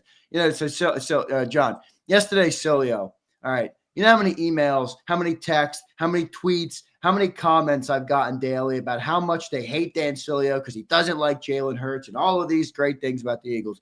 So he opens up his show yesterday. Anybody can come on, and he called it the Silio roast. You can come on and roast me for any take I've had in the last 4 years, in the last year. Was that like a 15-hour show? But people came on, and it was glaze. Oh, Silio, Really? I love your show. Really? 15, 20 people. One person brought in the smackdown. Handsome Hustler's in the chat, ripping on everybody that joined the show, and he can't go on and give him the business. Handsome Hustler, you're a keyboard warrior. You're a keyboard warrior. I mean, John, it was unbelievable. And I said it to the chat right after it happened. I'm not letting any of you guys tell me shit anymore because they had a chance to rip into Silio, John, and they glazed them instead. Wow. Well, yeah. I mean, it's intimidating when you get on the air. Yeah. Yes, it is. Yeah. So, I mean, that I've been there. You know what? We were talking about Ed Kratz, meeting people on the plane I can't tell you how many people I've met that watch this show, and every single one of them is so nice. And a lot of them don't like me, but they're so nice in person. Yeah, they're nice. They're so nice in person. Yeah, that's just the way of the world, I think. Yeah, good stuff there, Johnny Mac. Let's get to it real quick. I'm going to give you a live read, and then we have Chris Franklin in the green room. Chris, thanks for patience, brother. We're going to get to you in just a second here. Let me do this quick live read. Great show today so far. Appreciate everybody being here. Let me tell you guys about the great people at BetUS. They've been sponsoring us all year. We appreciate their sponsorship, and go and check them out if you're a betting man or a betting woman and you want to bet on hockey, maybe the Four Nations. I saw somebody said they bet on the Four Nations last night. Did you do it? I hope you won. I hope you won. Who won, by the way? Canada won in overtime. Of course they won. Canada. Who'd they beat? I thought the U.S. Yeah, whatever. U.S. Canada won. I'm pissed. YouTube 150 is your promo code. Everybody plug it in. You get 150% sign-up bonus on your first deposit. You get 125% on your second and third deposit, all up to $2,000. So deposit less and bet with more at BetUS. Go to betus.com.pa. That's betus.com.pa and use that promo code YouTube 150. Big thanks to them for sponsoring the show today. Let's go to our main man, Chris Franklin, joining the show right now here on Birds 365. Chris, welcome to a Football Friday, my man. How you doing on this Friday morning as we now have the whole off season in front of us? I'm doing better than you. The keyboard warrior. Oh my goodness! I was like, what is this? Chris, we had a nice heated debate earlier, so I had to lash back at some of the people. Yeah. Well, people say some things behind keyboards, Chris. But if you got to say it in person, it's big different. Or even on Zoom, or even on StreamYard, which we are with the great Chris Franklin. So, keyboards or not, one of the things I said, not the most controversial thing this morning, but somewhat controversial. Boy, and you were on the conference call with Daniel Jeremiah yesterday as well. I don't like this draft, Chris. Am I biased because I've been dealing with the Super Bowl all this time and I'm behind, and I just don't like this draft. It's a vegetable draft where a lot of the good spots that you can use are not the very flashy receipt. Like there's no standout. Like there's only even quarterbacks I'm not thrilled with. But even quarterbacks stink. I don't want to. The quarterbacks stink, Chris. Let's be honest. You're a quarterback. They stink. Who's your favorite one? Who's your favorite one, Chris? Right now, the quarterbacks. The best one is Cam Ward, and I know is the problem I have is I'm going to trade for Kenny Pickett before I draft Cam Ward. Oh God. No, I'm exaggerating. The thing that I have a problem. I know it was one incident, but I have a problem with himself taking. I think the competitiveness, taking himself out in the bowl game. Just say, I'm still about that. That still sticks out to me. Like, just sit out the ball game if you just want to sit out the whole entire game. But I was looking at that. But Ward's the best guy. But even then, if you put him in like say a couple other drafts, it's probably in the late first round, early second. So Yeah. So go it's back good to for the last line. year. Where would you have Cam Ward in that group? Ooh, he's probably yeah, he's in the late round, first round, maybe second, maybe probably top second round if I had to put him with those quarterbacks from Yeah. last See, I year. feel the same way. Now, I do like he's strong. Like, so he's the kind of guy, he's got a little bit, he's not as strong as Jalen Hurts, but he's got a little bit of that ability to play through contact. I Yeah, like that. But boy, I'd rather play Sam Darnold $40 million a year than draft Cam Ward. I really wouldn't be surprised if Jalen Milroe in the right situation, the long term, not this Don't year tell me coming this, up. Chris. Don't. I'm an Alabama fan. Don't tell me this, please. If you have Milroe sit behind in the right situation. Jalen Hurts? Sit behind No, Jalen not Hurts. the Eagles. No, not the Eagles. No. They're good No. friends. They're good friends. They've never met, but they say they're good friends. They like Yeah, talk they to the say coach. they're good Yeah. friends. Yeah. Yeah, nah. Like, I'm not. No. I'm probably if you get them in the right situation, don't send them to the Jets, don't send them to Raiders. But if there's a team that needs an older team that needs a quarterback in a couple of years, and you let him develop in the right situation, and with a good coach, I think he could be a decent quarterback. I think that in the third or fourth round, you can take him. I wouldn't take it. Even late second, maybe. I wouldn't take him in the first round, but I think he could have the second or third best career out of everybody. And that's pretty much where we are with this draft right now. It's a crapshoot. It's a big old crapshoot at quarterback Yeah. position. It's gonna be Now interesting. it is pretty deep on the defensive front, and that's a position that's going to be, I think, important for the Eagles because I think they're losing Milton Williams. I think they're losing Josh Sweat, to be honest, both of them. Hopefully they can keep one of them, but I would say the odds of keeping both are basically zero. I don't know how you go plus 20 million a year to Milton Williams, and that's what he's going to get. And the fact that they made Josh Sweat take a pay cut last year, I think says a lot. I don't know if they believe in him long term. So if I were a betting man, 32nd, whether they trade up, targeted trade down, or stay at 32. If I'm a betting man, I'm going to bet defensive front there. What is Chris Franklin going to do on Bet US? Give me a position. Oh yeah, I think part of me like I'm trading back. Personally, I trade back from 32 If you because I'm can, dangling. Yeah, dangle that. We saw it the last time when Lamar Jackson. I'm dangling that one because my grandmaster plan is is to move on from Bryce Huff. Keep on saying Josh Huff.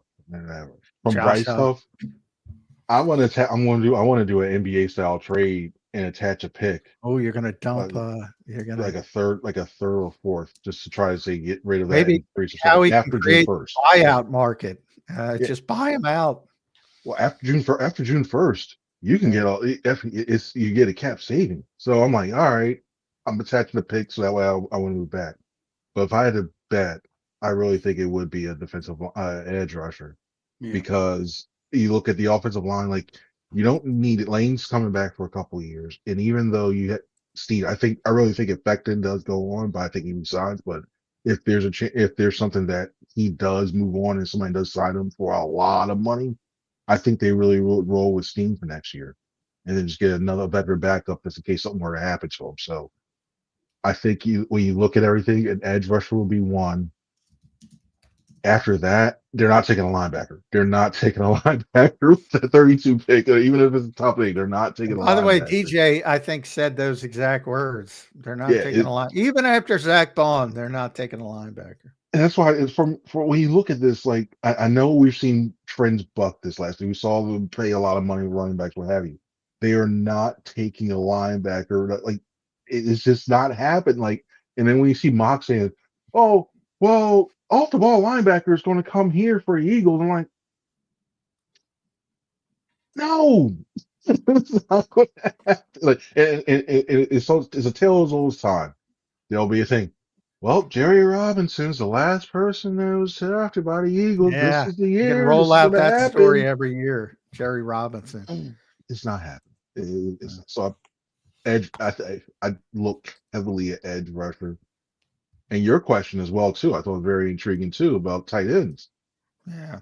Maybe you do that just to get a back. You You know, look great doing well. because DJ kind of balked when I asked that because he's a personnel guy. So, and Dallas is still a great player. That's not the point, but Dallas is 30. Zach Ertz was 27, turning 28 when the Eagles drafted Dallas Goedert. So why can't they do it? Dallas is 30. Why can't they do it now? I like that thought process because it's a really deep tight end draft. And there's going to be a bunch of guys probably in that top, say 32 to 50 range at tight end, starting with Jason Taylor's kid, which he mentioned, Mason Taylor. Mason Taylor, yeah. But there's other guys as well. It's a good tight end draft. So why not get started on the heir apparent to Dallas Goedert? I think it's a smart way to go. And then I'm also looking like, okay, you look at next year, and you have Goddard, you have Calcaterra, and then you have that whoever the rookie is, and then I'm just like, okay, where does he fit in? Like you're going to use that because especially if you want to use that high of a pick, you want him to get in there and play. I'm like, I'm gonna have this rookie come in, and then they still really like Calcaterra a lot for route running and everything else. And If you're Goddard, drafting Mason Taylor, though, Grant Calcaterra, I don't think they like Grant Calcaterra as much. Let's put it that way. yeah, yeah, especially if you're drafting a high, it's just like you move him down to 3. How's Goddard handle it? And yeah, it's just Zach didn't handle it well. That's part of it. Yeah. Well, you guys say end and maybe tight end. I agree with you, Chris. How about neither? You put the pick in a package, and you go and try and get Myles Garrett. What do you think of that move? Because that's something that's around a lot right now. And I don't know what people put in the betting markets. The Eagles are up there in the betting markets. How he is going to make the call would be my presumption. How do you see that move? Is that something you'd be interested in? Because there's some names that people are throwing out that you'd have to put in that deal to get it done that I don't know how you feel about. I guarantee we'll see this. The Eagles have interest in Myles Garrett, or we'll guarantee you see that the Eagles have talked to the Brown vet. That's coming up too, because Howie's going to talk to everybody. So like, I'm just trying to get like some of this stuff that like put the tweet to go at the combine. It's just ready to happen. The Eagles have contacted the, because Howie's good friends, obviously, with Andrew Berry. So he talks about if there's a players around, about everything. Talks to him about his shopping list. So you can rest assured the name Garrett is going to be mentioned between the two of them. So that is the easiest tweet ever. Yeah. And Barry's brother and Andrew Barry's brother is on the staff too. Yes. So like, hey, you should talk to you. Let's get out. But when you look at it, I just, it's tough to do that. Even with that, if the Eagles are picking, see, what's the problem? It's a good problem to have. You're picking 32nd, which is essentially a second round pick. Then you look at the fact that Myles Garrett wants to play for a winner, but Cleveland's not just going to give him away. So Cleveland wants a decent pick, but if you want to go to a winner, you're not getting that much value in their terms. And they're talking about like they want two, even if you do 2 first-round picks, say they do that. You expect the Eagles to be good again next year. And from the looks of the way this roster is constructed, it should be picking in a very late first round again. So you're looking at them going, hey, Cleveland, we can offer you 2 first-round picks and maybe a second or third another year. And you're like, would they really go for that? I don't know. Because I think there's a couple teams that they're going to have better picks and do that too. So I agree. I would love to see him work together just from a schematic standpoint of what Fangio could do with him, Jalen Carter playing the stunts and everything else. All that would just be, from a football perspective, that would just be fun to watch. Just to see how the games you can run with those two. But Yeah. Well, I'm going to I give you no. our human mind experiment that we've run all week, because I agree with you. The Eagles are too good to get Myles Garrett from a draft pick perspective. They're picking 32nd. They're going to be good next year. Even if you offer two number ones, you're talking probably about 27 to 32. And somebody else can, hey, here's a top 10 pick. Here's a top 15 pick. So you might have to throw in a player, a meaningful player, not Tanner McKee, because a lot of fans want to throw in Tanner McKee. So in theory, if you're the Cleveland Browns and you're Andrew Berry and you're losing your best pass rusher, you would want a pass rusher. What if you had to throw in Nolan Smith along with that first round pick and probably something else to get, and I see you shaking your head. I'm amazed by this thought experiment, because Zander's the same way. So many Eagles fans are the same way. Let me emphasize again, Chris, this is Myles fucking Garrett. That t-shirt, get Myles Yeah, Garrett. I just got yelled at for cussing too much, so I apologize to that. But this is Myles. I'm going to do it again. So baby ears for everybody. This is Myles fucking Garrett. You're not getting him for nothing. Chris Franklin, you're not doing it? Well, parade, John. I can't do that. Nah, I It's can't do it. amazing to me, Zander. It's amazing to me. I can't do that with that in terms of that. Nah, I I'm thought you with were gonna you, go like man. throwing Bryce Huff. I'm like, no one's gonna want to take Bryce Huff. Well, you said no one. I was like, ooh, yeah. So it's a good thought process. Yeah, it's a good thought because Bryce Huff is young, a detriment in that trade because of his yeah. contract. Nolan's We have contract. those trade bars just went Bryce. Yeah. Like, oh, we're interested in Bryce Huff. Yeah. Yeah. So no, when it comes to, yeah, I think this, because I know that would be a sweetener in a way, because you got a young up and coming edge rusher along with the other pieces. I By could the way, see my wife is here and she just said I'm cussing too much. So oh, Oh, she John's definitely in said that. She's trouble. listening to the Today Show, Johnny. Yeah. Man, we've had a lot of cusses today. yeah. So John's in trouble. Just kidding. yeah. But no, when you look at it, no, I can't do that. And I know Boy, because I'm amazed that all week we've been, not all week, but we've said that quite a few times, Yeah. and I am amazed at how many people, considering where they were with Nolan Smith in the first half of the season, when they were like, here's the door, Nolan Smith, and now he's untouchable for well, Myles Garrett. it's not even just that. It's that when you look at the way the contracts on this roster, they're going to start something balloon more and more. You still got AJ, you still got Devontae, and everything It's else. one of You the need the reasons younger why guys. I don't think they can keep Milton Williams, because Oh yeah, I it's figured not that. about the moment. It's about, they know what's coming down the road with Jalen Carter, and they got to make a tough decision with Jordan Davis as well. You can't pay three guys on the interior of the defensive line that much money. You just can't do it.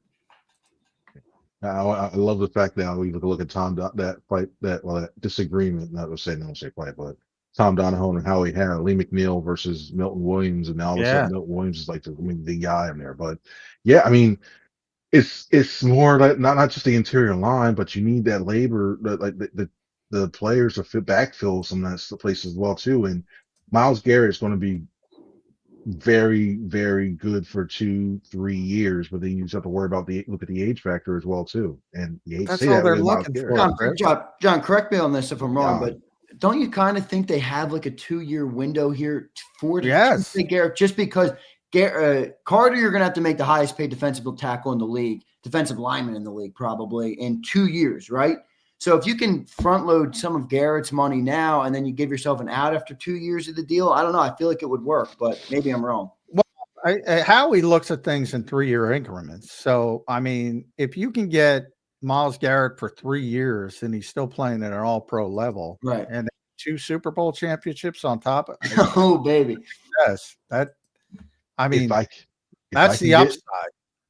If I can get them for cheap, I don't have to give up those first, like at least one of them first. If they take a first, and this is where you kind of hope that Garrett behind the scenes is going, I'm not going. If you say, well, we're floating and going here, I'm not going to play for them. Like he's not that type of. He doesn't seem like that type of guy. Like I'm not playing for this team. This is one you. If you really want him to come here and do that, you might need some back channel, some of his friends on his team to go reach out to him and listen.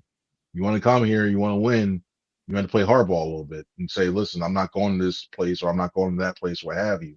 You need that to happen in there because if he's just like if he's the Myles Garrett that we've seen or what have you going, yeah, okay, how you doing? Like the nice guy that everybody says he is and we've seen, he'll just go wherever they trade him and then what have you. But they need him to, by the way, I don't know if this came out today, but it's the first time I saw it. So PFF came out with their top 100 player list for the 2024 season.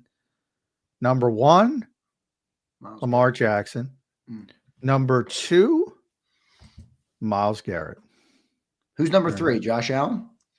Number 3, Eagles fans are going to like this, Jordan Mailata. Wow. Yeah, he's always high on their list. Yeah. He's always high, like very. Josh very Allen was number 6. So Joe Burrow 4, Derrick Henry 5, Josh Allen 6, Creed Humphrey 7, Chris Jones 8, TJ Watt 9, Saquon Barkley 10. That's the part that when you said Derrick Henry, I was like, wait a minute, what? And that's what I stopped. I was like, wait, Derrick Henry. Well, Derrick does have the body of work. Derrick has the body. Derrick had a great year too. Derrick had a great career. I mean, let's be real. He was great even in shitty Tennessee. Great. So another name I want to ask about. All right, while we're on this defensive line, because I think it's the best topic really the whole offseason is how they're going to, what they're going to do with this defensive line. And I got asked the question yesterday that I thought was interesting because Milton Williams is a free agent. Obviously, he's a guy that many are anticipating is going to be gone just because of the sheer amount of money he's going to get on the open market. If you told me, a couple of years ago how he would have a chance to sign a free agent linebacker or a free agent defensive lineman he drafted in the 3rd round, I'd be like, well, he's going to sign the defensive lineman. That's how he does. Maybe he won't, but somebody asked me yesterday, would you trade Jordan Davis to re-up Milton Williams because maybe you think he's a more versatile player and then you move on from Jordan and then, I don't know, it gives you more lenience. Is that something you would consider? Or if not, are you good letting Milton Williams walk out the door? Is there anything you would do to try and keep Milton here? That conundrum is tough because I know you're not getting the snaps with Jordan Davis as of right now. He's improved as a pass rusher. We saw that towards the in the playoffs. We saw he has the ability there, but I just want to see it more consistently in terms of that. And you see what he can do when they run that 5-man line, which they like to do, the odd man fronts. They having him in the middle really does make an impact. It frees up harder, and when Williams is on there as well too. I just don't know. Even if you did all that and you trade him to that, I still think he's going to be.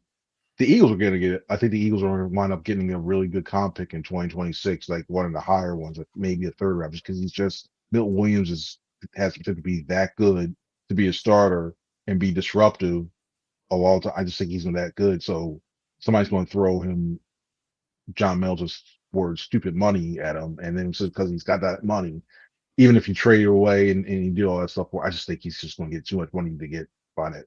Like New England is somebody I'd watch, and I hate to say this, the Commanders would be somebody I'd watch too. Oh boy, a lot of people are looking at the Commanders for Myles Garrett as well. So if the Commanders pull off a Myles Garrett trade and get Milton Williams, I'm going to say 2 things, Chris. I'm going to say Josh Harris fix the damn Sixers, number 1, but number 2, that's tough. That's tough. With the whole thing, the Commanders need so much. I'm watching them for Stephon Diggs or somebody like that because they really need another receiver. Stephon Diggs doesn't scare me though. But with McLaurin, like if Diggs is not your number 1, if Diggs is number 1, I'm like, if you have McLaurin and Diggs, what was his injury? ACL. Diggs's? Forget. Because he in his prime, he was like the guy. Remember how many receivers used to talk about Diggs and he was the guy when it came to route running. Just a phenomenal route runner.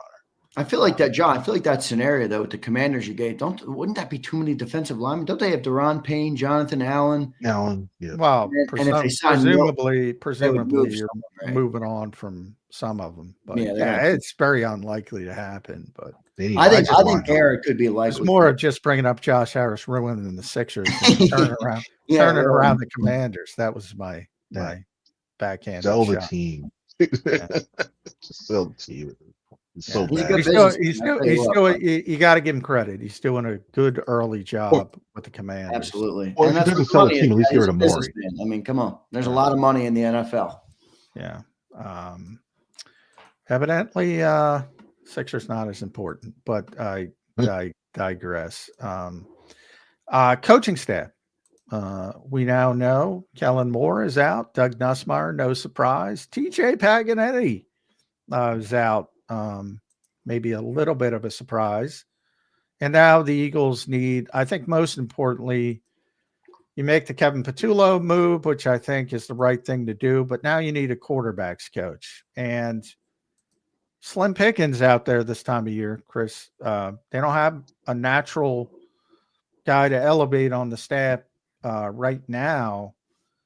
Any concern about that? Because that's the guy who's got to work with Jalen Hurts on a daily basis. Yeah, I'm wondering, like, who you go? Do you go to? It's tough to go to college. Might have to go to college, right? It's because you're looking at everybody you want to bring for the QBs coach things are probably either like a quality control coach or assistant quarterbacks coach. I think maybe they stay with an assistant quarterbacks coach or have you something like that to bring in to go that because that whole thing. I know we don't talk about the quarterbacks coach that much because we always focus on the play caller and the head coach will have the decisions they make. But they're the ones that are always, when you look at the sign, they're always the ones that are pointing out the coverages to Hurts. They're always the ones that are getting the ear. They're the ones that are trying to like pep talk with what have you. They're also the ones that work on the drills too, that really fine tune stuff. I thought the way that Nussmeier, it wasn't miraculous. It wasn't like something big and like an aha thing. But it was the little things like the settling the feet. Like we saw Hurts when he's calm and he throws the pocket, he throws well. You saw it's little details that Nussmeier added to his game that I thought were big. Like it's more minute in the weeds stuff that. But I like what he did there. And I think they need somebody to find that. Even I don't care if they're young or whatever. I would prefer a veteran, but I don't care if they're up and coming guy, something like that. But they need somebody who's able to affect communications key on that one too. Because you can't have somebody who's trying to cut their teeth into the league and just start saying, you need to do this, you have to do that, you have to do. Sometimes it's nice, but you don't need somebody who's like a drill sergeant. I'm sorry for that too, but it is crazy. I'm trying to think of somebody who would come in who maybe has a relationship with them, and it's tough. It's real tough.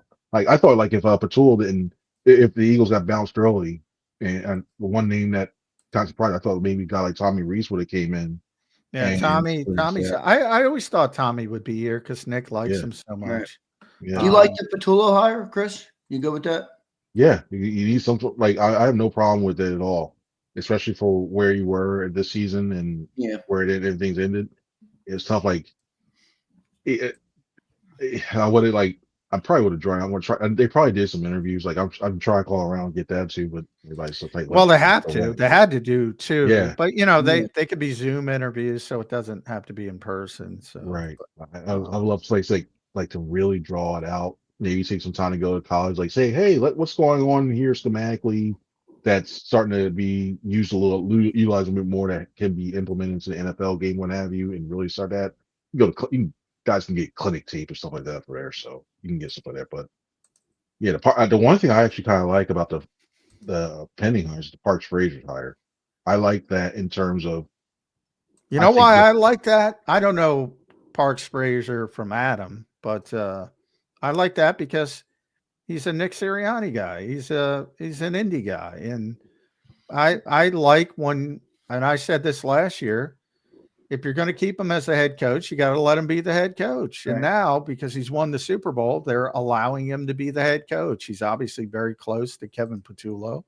And they allowed him to elevate Kevin Patullo, and they allowed him to hire Parks Frazier. I think that's a good thing.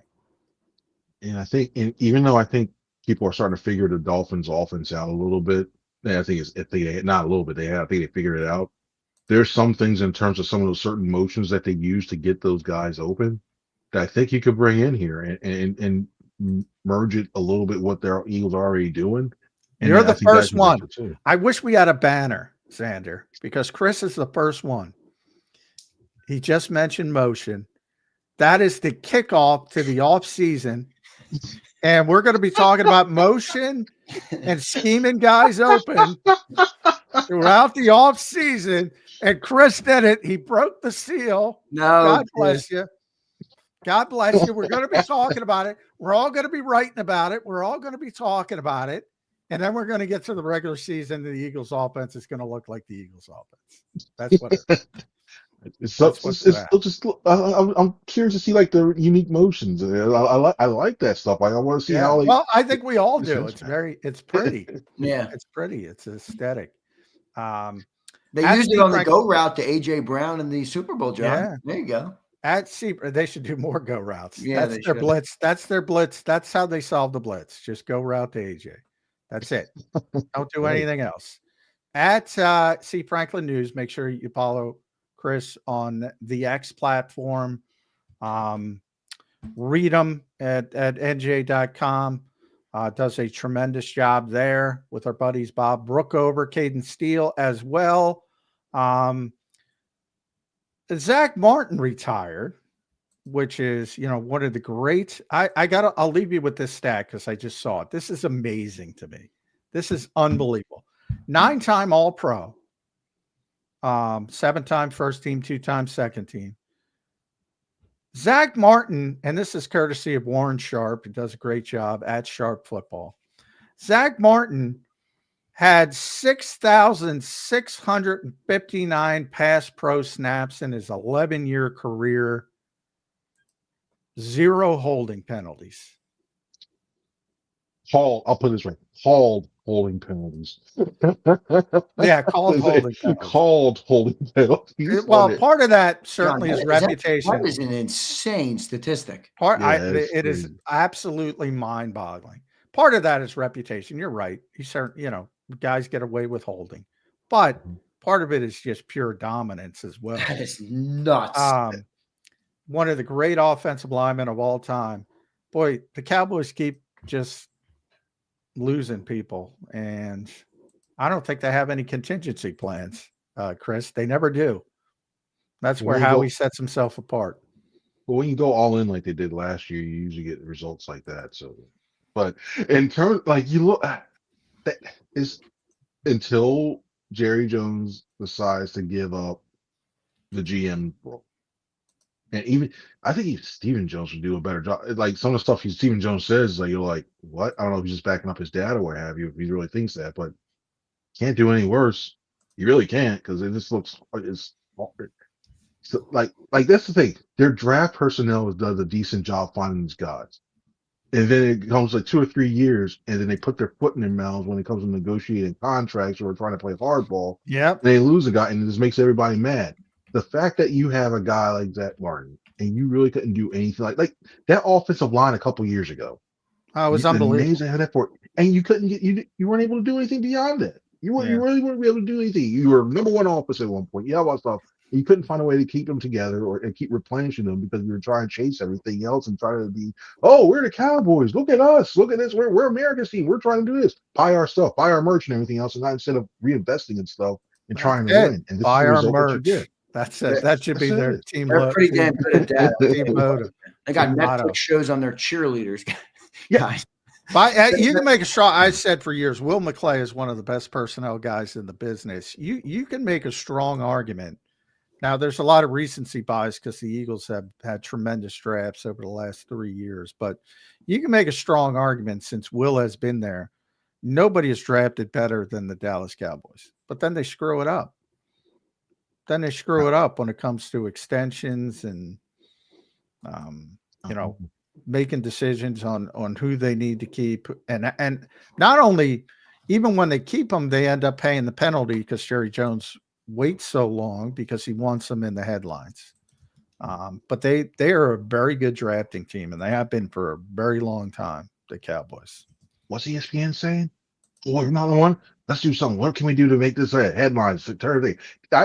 Jerry Jones is the type of person that saw what happened with the Giants on the Hard Knocks behind the off season and will say, you know what, this is a great opportunity. Let's show what we're doing right now and keep their draft board open and let everybody know what Yeah, we're picking. yeah. He's that type of person that they'll just go, oh, we're Yes. getting ratings. Okay, good. It's time. It's just time. And it benefits the Eagles. I know that for you. You get that one too. But if you're in Dallas, it's time. If you're in Dallas, this is a bad time between that and Luka. Yeah, Luka. Yeah, it is a bad time. Chris, last question for me real quick, and you can keep it short on your answer. I'm going to give you a scenario, a contract. Will the Eagles sign it? Zach Bond, 3 years, $40 million. It's 13.3 a year. Give him 26, 28 guaranteed. 13-3, no. If it's 11, maybe I think so. 11-10. I know it's not for two.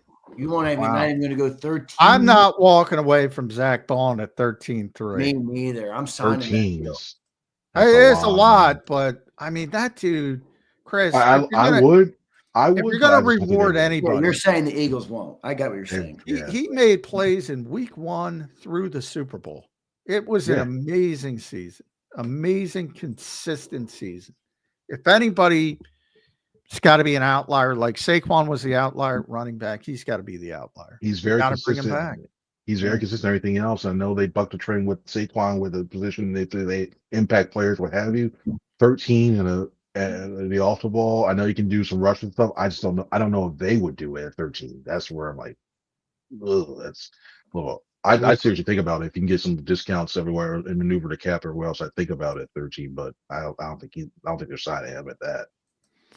Oh, geez, boy, I'll tell you what. I hope my wife isn't home that day because I'm going to be cursing up. Great. I agree. I almost went higher. I'm like 3. I was thinking 3. If they lose, and I realize it's a lot of money, but if they lose Zach Bond at 13 million, boy, yeah, there's going to be some cussing and stuff. Am I crazy to think it's not that much money? I mean, and I know it's a different position, and I know that's how the NFL pays people, but like Bryce Huff's making 18 million. I don't say that to pick on Bryce Huff, but a guy that makes an impact like Zach Bond, 13's too much. I know it's all positional. I get it, but no, dude, I get a good freaking deal. I agree with you. At some point, it's got to be all right. If you're lucky enough to find an all-pro level player, pay that player, right, no matter what position he plays. Exactly, I agree. And then figure out the rest of it. But Chris, thanks for joining, man. Great stuff as always. We love having you on Birds 365, one of our best guests here, and we appreciate you doing it today, giving us a little extra time. Thank you, Chris. We appreciate it, brother. I appreciate it. Y'all have a good one now. See you later. Right. Thanks, buddy. Good stuff there from Chris Franklin. We appreciate Chris Franklin joining in today. Great show so far. Today, going to wrap it up here. I got 2 super chats to get to before we check out. JD3 says, it's only partially Nolan. More of the consequences, the 2 first-round picks. Put both together, it's just too much. I think he's talking about the Garrett trade there. Well, I'm saying I didn't mean 2 first-round picks and Nolan Smith. I meant a first-round pick and Nolan Smith. I meant to say, if I didn't say it correctly, 2 first-round picks are not that valuable. Yeah, they're not. Because one's going to be 32, and the next one's probably going to be 27 to 32. To be cautious. The Eagles are going to be good next year. At worst case scenario, the floor, what 24 to 32. They get bounced early. So, that's not enough. So it might be a 1, a 2, and Nolan Smith. And that I think you would have to seriously consider. I don't know why Cleveland would seriously consider that, to be honest. Right. Because they're going to get better. Remember, they're going to get better offers with first-round picks. They just are. They're going to get way better offers. I don't think it's likely because of that. Kyle Kokorski, what's up, brother? I wanted to thank you for becoming a member the other day, Kyle. You didn't do it when I was live, so couldn't thank you, but I appreciate it, man. Thank you. He says, Zander, I think Sawyer is the pick at 32. I don't know. Yeah, here's one of my 5. I did 5 guys that could potentially be the pick. He was one of them. He's an edge rusher. He's more of a power-based edge rusher. But they might need that. If you're dealing with, I imagine, if you have Nolan Smith and Jalix Hunt, who are both undersized guys, you may need that complement, and it works out. Will be down there, John? There's a lot of edge rushers. So, I mean, that's sort of like what's your favorite flavor. Yeah. So he's one of those guys I could see. It wouldn't surprise me if he went 20. It wouldn't surprise me if he went 40. Like if somebody, and now I would say more likely to go up because he's such a hard worker and he's got a reputation for being good an energy guy. And he's, a championship culture already with Ohio State, blah, blah, blah. So I would lean more towards, but just because he's not considered the most athletic guy. So you're going to have that group of teams that really want uber athletic guys, and they might look at him a little bit lower. And then you got the teams that want just hardcore football guys, and he might be a little bit higher on their list. Yeah, we'll see how it all shakes out. Johnny Mac, great show today. Great week of shows as we prep and get closer here. We're a week out now from the combine. I didn't follow my days all the way, but a week out from the combine, you're looking around 20 days or so, 21 days from free agency, and probably 62 or so days from the NFL draft. So it's moving right along, Johnny Mac. Great week of shows. Your final thoughts on this Football Friday or Hockey Friday edition? Hockey Friday. Yeah. Apologies for all the cursing. Evidently, I took it too far. So I am. I don't think I took it too far, but I know not everybody likes it. Not everybody likes it, but you shouldn't have to regress to that. So I will work on that. I promise the people. The cussing. I will try to keep the cussing down. No worries, Johnny Mac. John, great show, man. I'll talk to you on Monday morning. All right, man. Enjoy your weekend. Maybe go watch the four nations. That ain't happening. I'll tell you what. I will watch the Olympics, but the Four Nations ain't happening. Four Nations, you're out. All right, brother. I appreciate it. See you, man. All right. Thanks, everybody. All right, there's Johnny Mac joining us here on a Football Friday of Birds 365. Great show today. Chris Franklin was great. Interesting trade discussions there with Chris Franklin. Fun debate, fun show. I don't know. Is it the Lavender Kango gave me some sort of, I love the people in the chat who rip back and forth on everything. You guys have proven that when you're in the Thunderdome, you're not the same guy. All right. No, fun show though. Great show. We appreciate all the great viewership. We've had great viewership all week, all through so far through the first week of the off season with everything. So I do want to thank all of you guys. A lot of great super chats today. Chris AM, I want to thank you one more time, man. You dropped $100 today with 250. So thank you, man. That's really dope of you. We appreciate it, and we appreciate all the great super chats that we got. It has been a fun week, HKP. It has been a fun week this week on the shows. All right, Periwinkle Kango. I wouldn't go that. All right, I wouldn't go there. No, Devin, you were good. You're right, Devin. I give you a little bit more credit than most. All right. But handsome hustler. All right. Handsome hustler don't know shit. Handsome hustler's on my shit list. Look at Waddington talking shit. Oh, Waddington. You're another chat merchant, Waddington. You're a chat merchant. Now, well, I don't know. What's Periwinkle look like? This would be lavender. Periwinkle's close. I think this may be a little light for Periwinkle.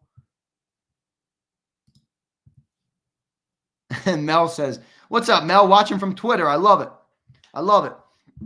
Periwinkle is an underrated color. Purple in general is an underrated color. Yeah, it is. It's an underrated color. It is. It's a fire color. I love purple. That was awesome. All those who were worried we never saw a fair one where both guys walk away friends after. No, we're good. Johnny Matt, the funniest part is that he takes personal shots at me, and then I take him personal shots back, and then he moves the goalpost on me saying I'm taking personal shots. I'm like, brother, you just told me I'm not listening to you. You're telling me what to fucking do. You're telling me all these things. And then the funniest part about the whole argument, in my opinion, was John started off by saying, I don't watch hockey at all. I'm like, all right, that's fine. You can tell me I live in hockey land, but how the fuck are you going to tell me whether the event was good or not? It was a great event. Great event. There's no doubt. Look at Mesmerize. Look at this Canadian fucking nerd. I'm not listening to any Canadians today. No more Canadians today. Royal Purple's underrated. Light purple, man. Yeah, I'm sure you got great style, Mesmerized. I'm sure you're a guy, I'd like to call up and say, hey, bro, what should I wear on the show today? I'm sure you got some good ideas for me. I'm sure you got some good ideas for me. Yeah, we did. We both got heated, Curtis. We did. It was good. I mean, look, I don't really care. You're an old curmudgeon. I know. I probably shouldn't have said that. I probably shouldn't have said that. Where's this guy? You're brain dead, Z. No, I'm not, Anthony. You wouldn't watch me if I was brain dead, you dummy. You wouldn't watch me if I was brain dead. All right? You wouldn't watch me if I was brain dead. I'll see you in the octagon and see what you got to say, Anthony. All right? Yeah, Yeppa. You get it, Yeppa. All right, I have 2 giveaways today. Listen, here's where we deserve credit, all right? This is where we deserve credit. Both John and I, okay?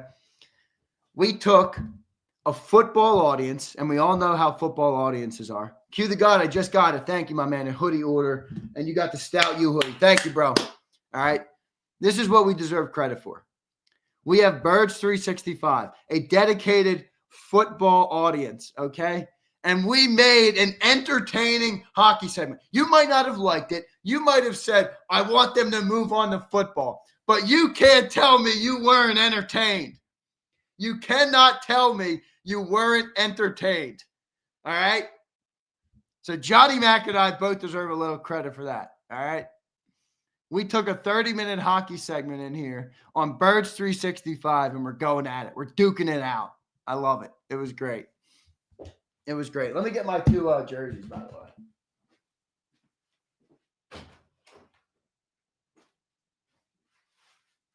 What do I got? All right, here we go. Nope, that's not it. All right, here we go. My office is frozen. It's cold in my office. All right, everybody, what's going on? Izzy B says, I was worried J-Mac's going to kick your ass. J-Mac ain't fucking kicking shit. Come on. When was the last time J-Mac played a sport? Crying out loud. It was cringe, I can't lie. I'm tagging in J-Mac for the Octagon match. Boy, you guys are some fools. You guys are some fools. I got 2 great giveaways. All right, I have a Super Bowl patch Saquon jersey. All right, this is going to be for the legends.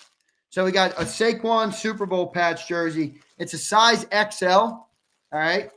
And I have a Cooper DeJean Kelly Green, okay? This will be a regular giveaway, all right? The one dilemma with this one is it's a 2XL, and I'm not really in a position to be able to swap them out as easy as I was a month ago or a couple weeks ago, all right? So a little bit of a different scenario here, all right?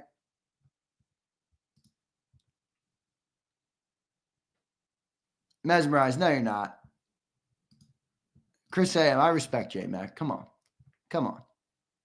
Bird Gang Girl, you're on there. Thanks for upgrading to a legend. I appreciate it. I appreciate it, Bird Gang Girl. Zeal says, I'm double X. Pick me, random generator. We'll see. We'll see.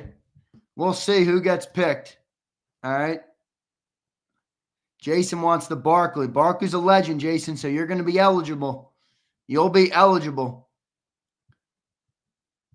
We got, are the simps back out? Flex, why do you let all these guys be simps in the chat? All the shit you rip in the chat, you got to rip the simps. We don't like simps. We don't like simps around here. All right? We don't like it. We don't like it. I need more Kelly Green for Florida. Yo, Blue, if you win, I'll order you a Cowboy jersey. That's how it works. If you're a member on JAKIB and you win, you get the jersey that you want of your team. All right, so you're a Cowboy fan. You're one of our great listeners here. All right. I'll always have love for Blue Virus because our friendship started with him saying fuck you to me and me saying fuck you back. That's the kind of guy I can rock with. You know, you can say fuck you and move on. You can say fuck you and move on. It's very Philly. You know, Blue, maybe you should, Blue, why don't you come over to the good side? You know what? It's been hard to be a Cowboy fan in the last 30 years or so. You know, not a whole lot of winning that goes on there. It's been since what, 92, 93 since you won? When was the last Cowboys Super Bowl? 93?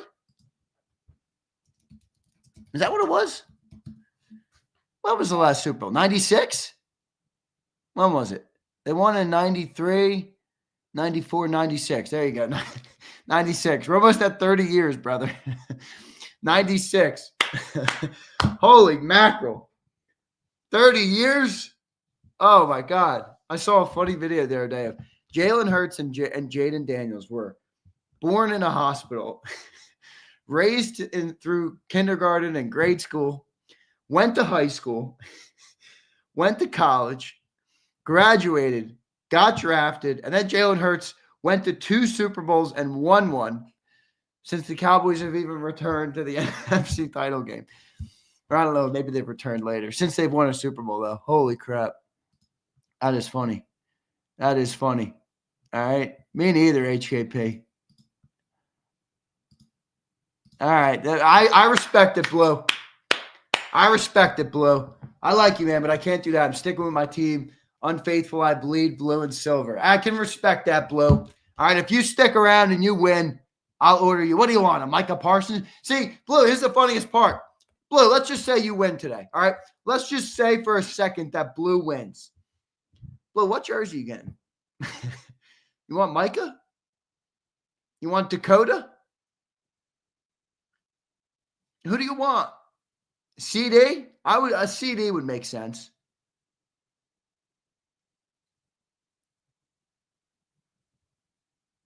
Like, who would you pick? I'm curious. CD would probably be my pick if I was a miserable Cowboy fan. Aubrey. Hey, that's great. Rico Dowdle. I don't know. I'm curious to hear what Blue says here. I'd like to know because he already has the Parsons jersey. You can see it in his picture. So, like, Blue, who would you pick? I don't know who you'd pick. Yeah, there you go. All right, that's fine. I can live with that, Blue. Blue, you guys are taking an offensive guard in the first round. You guys are taking an interior O lineman. What are you guys picking at? 12? Cowboys draft pick. Where are you guys? 12?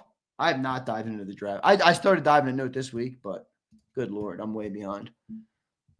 Yeah, they got the 12th pick. The 12th pick. 12th pick, they're going in Iowa or a Nebraska guard. A Nebraska guard. Yeah, a throwback would be good. Can't go wrong. Cowboys do have some good throwbacks. You got to give them that. Got to give them that. All right. You got to give them that. Hold on. Let me deal with this notification.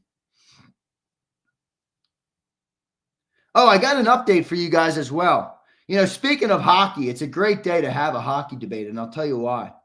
And I'll tell you a little update on Monday and Tuesday's Birds 365. All right. I don't know if your boy Big Z is going to be here on Monday and Tuesday. The show will be here. I don't know if I'll be here. Okay. I am going to Lake Placid, New York tomorrow. So I'm going to be at Whiteface. They have a sick store. The reason I said it's a good day to talk about hockey is they have a store in Whiteface. All right. And I'm not a jersey guy. I tell you guys this all the time. I'm not a huge jersey guy. Like football, all my Eagle merch is jackets and sweatshirts and all sorts of stuff. Even my Bama stuff, it's all sweatshirts, pullovers. They have a store in Lake Placid. That's the Miracle Store for the 1980 Olympic team, and they have all the jerseys of all of the guys. I'm like, I might have to get a Jim Craig jersey. All right, maybe Big Flex. It might be Big Krause. It might be Krause who sit in. So I don't know. I'm going to be working. No, I'm not snowboarding, Devin. I'm going to be skiing, bro. Skiing. You know, Devin, when I was growing up, I did both. I was a great snowboarder, but I don't know. I might probably going to stick to skiing only, but no, that'll be fun. So I'm only going to be there for a couple days. I'm not going to be there that long. Buy yourself a Connor McDavid.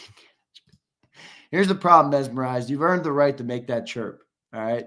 You've earned the right to make that chirp. Yeah, that's probably who's going to cover me. It's probably who's going to cover me.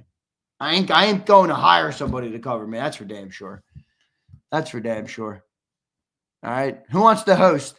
Huh? All you chat nerds. All of you chat nerds. Okay. My keyboard warrior friends that I love. All right. I love you all, but you're all keyboard warriors. And you know, now you guys can't deny me anymore. All right. All of you keyboard warriors. Who wants to sit in? Sig Lord, I'll host. Abe, here's the thing I love about Abe. Abe, you actually showed up. You showed up to the octagon. You know, Abe, the one thing about you is I was clumping you in because I had to clump everybody in. Abe, I knew that was how your segment was going to go because I know that you're not a guy that like hates Cilio's takes. You're more of a realist Eagle fan where you're not I knew your segment was going to go like that. I thought it was good. John was done with me today. Yes, he was. He's probably done with me every day. And Arthur, to be honest with you, I don't give a shit. All right? I don't give a shit. I'm here to do a job. I'm here to make a show. I'm here to do business. Eduardo, I rewatched the segment last night. Eduardo, you were great. All right? Eduardo gets a little bit of props. He was great. All right? Eduardo was great yesterday. I enjoyed Eduardo's segment. He was well-spoken, entertaining. I thought he had good takes. He gave a little pushback and a little bit of praise. I thought Eduardo was good. Yeah, HKP, I still can't get over how flabbergasted, how shaken up you were in the first 3 seconds of the segment. Bro had a list of notes. He's ready to rattle off to Cilio. Cilio calls him AJ Brown, and the kid loses it. He loses it. HKP, you lost it, bro. HKP, you know I love you. You know, I wanted to see you win. I wanted to see you thrive. AJ Brown, and you were out. AJ Brown, you were done. Yeah, M. Reyes was the winner. I told you guys, I won't be picking on M. Reyes anymore. All right? I won't be picking on M. Reyes anymore. Flexing, you've become a gray on me. Oh, no. The gray.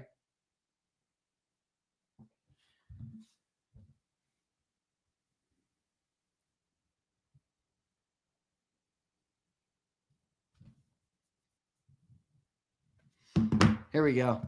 Lucius the show. Good stuff. You're a blue. That's good.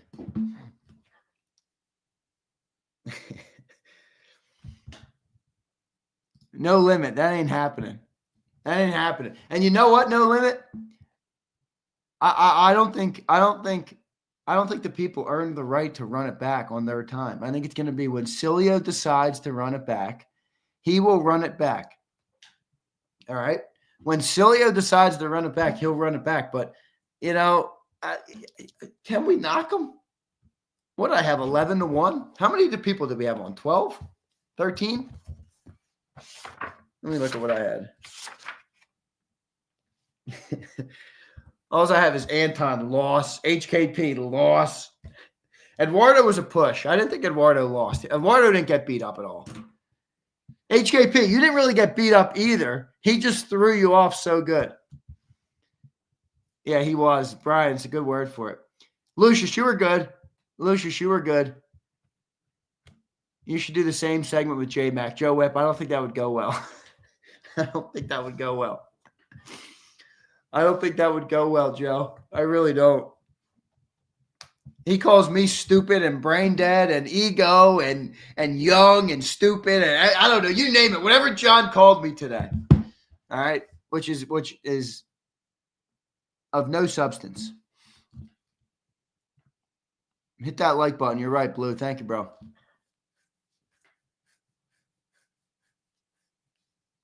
I agree with Sills. J-Mac, I got some shit for him. Just call Foodie a cock. You're right. That'll send Johnny off the rails. All right, we're doing a giveaway. It might take me a little bit of time, so buckle in. Buckle your seatbelts. All right. Yeah, he did. I think isn't that what he called me? What he said? Kind of said I was brain dead. And then he called me an idiot. And then he said I don't listen. What else did he say to me? What else did John have for me today? You're showing your age. What else did he say? Fucking listen to me. Fucking listen to me. John, don't tell me what to do. I hate being told what to do. I don't care who it's by.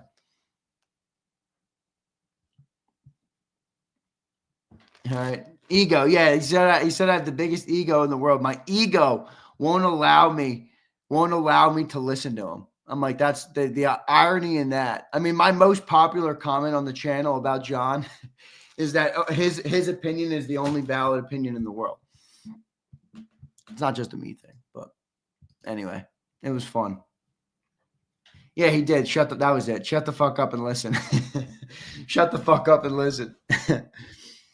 Shut the fuck up and listen. No, bitch. Your point stinks.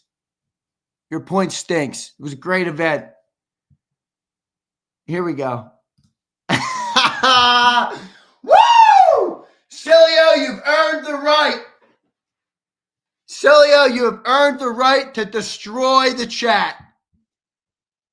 Cilio, all hate emails will be put in the junk folder, okay? All hate comments will be discarded as junk. They are junk mail now, Cilio. They're junk mail. They are junk mail. Matt Dio, you got destroyed. Matt Dio, you got ripped to the high heavens. You couldn't even stick to the only take that was an easy slam dunk, and that was that Clemson won the ACC.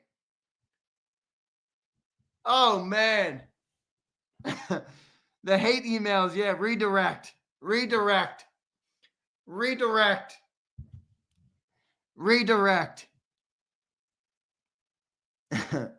Nah, Anthony, I wouldn't have done that. I don't know. You never know. It did get a little personal today. Cilio, I'd like to talk with you today about the Four Nations. I think we'll have a better discussion than Johnny Mac and I had. I think we will have a better discussion than Johnny Mac and I had on the Four Nations, which, by the way, was a freaking great event. I mean, come on. Anybody telling me otherwise, come on. It was a great event. Thank you, Sills. An awesome game, an awesome event. Great eyeballs brought into the sport of hockey. A great duel between USA and Canada while tensions are high as Trump is calling them the 51st state. I mean, it was a great event.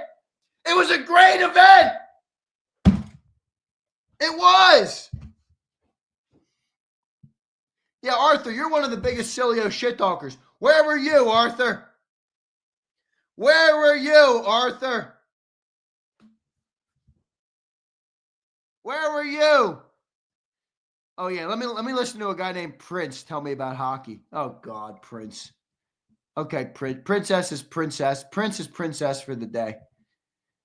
Look at Dio making excuses. I was on my way to an MRI. No food in my stomach. Dio, when you come into the Thunderdome, Dio, excuses are for losers. Excuses are for the people who try and explain to you why they lost. All right? There is no excuses in this Thunderdome. Okay? Dio, I have no food in my stomach right now. Yeah, NG, that's the beauty of the show, dickhead. Fucking NG. Hockey is a racist sport. How is hockey a racist sport? Ryan, I swear to God, your comments are getting worse and worse, brother. Extra small Ryan has now become a youth large. Youth large Ryan. Youth large. Ryan, you couldn't get any lower and you just downgraded to a youth. You just downgraded to a youth. Yep. Sills, I tweeted that out, brother. McDavid's a hell of a hockey player. Holy crap, that dude can play. That dude can play. Oh, my God, Ryan, that is the stupidest comment I've ever heard. Youth large Ryan. YL Ryan. All right. Youth large. Oh, Prince, you don't have your Prince. Prince, you don't have your fit panties in a bind, do you? I'm waiting to get Prince on the show. Prince, when are you joining me on the show?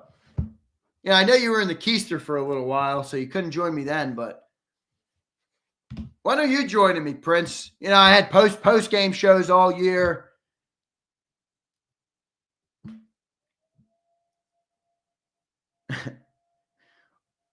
Where is Prince?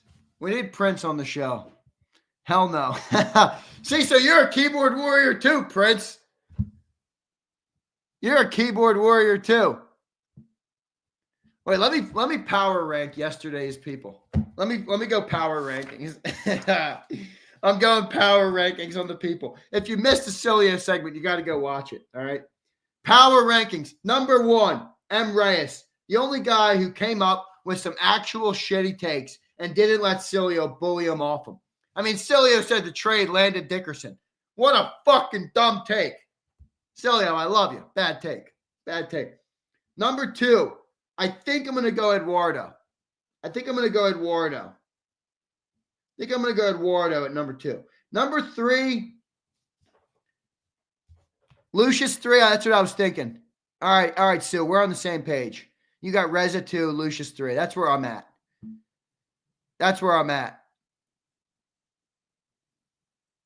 All right. Dirty Air was a great segment, man. It was fun. All right, we got Lucius 3. Who could be an honorable mention? Yeah, Sig Lord. I agree, Sig Lord. Lucius, you started off strong. All right. By the end, you were glazing. I can tell you.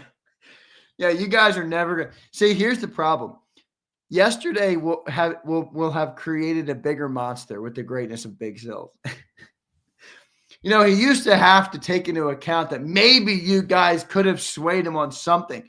Now he's just going to say, I bullied each and every one of you when you had the chance to tell me why I was wrong. Big Sills unleashed. People were starstruck. All right, I'll go Lucius 3. That's it. That's the top 3. I think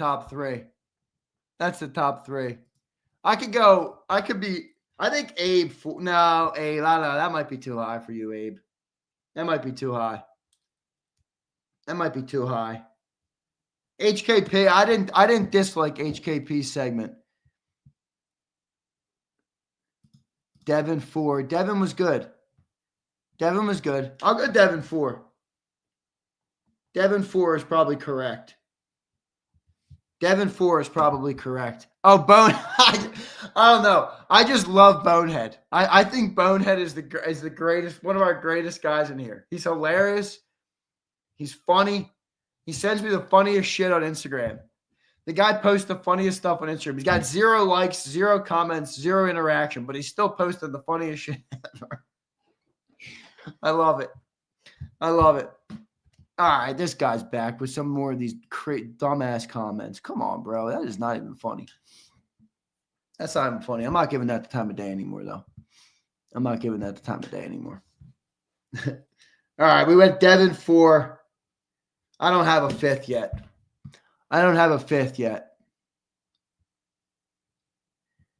Curtis, you might not like Cilio's football takes, but trust me, you'd like him as a guy. Cilio is a real dude. A real ass motherfucker. That's why I always tell him he would fit in with Philly well.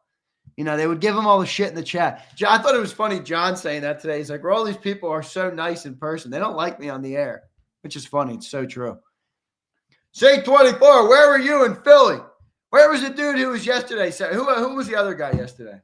Who was hating?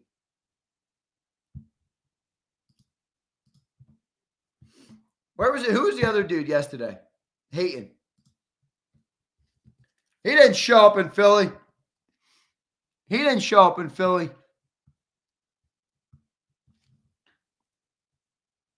HKP, I think I got you top 6. I'll give you top 6, HKP.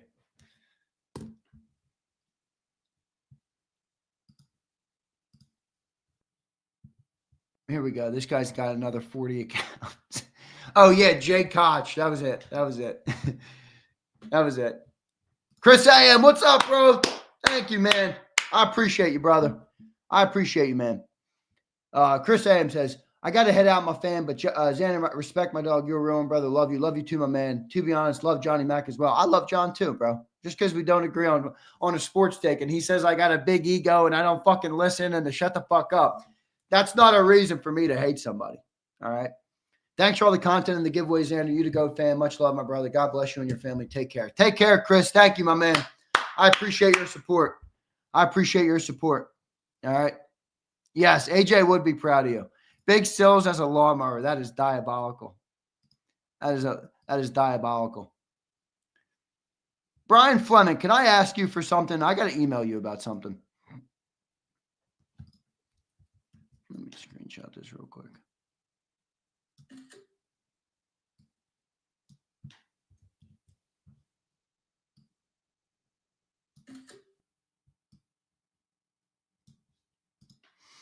Thank you, Brian.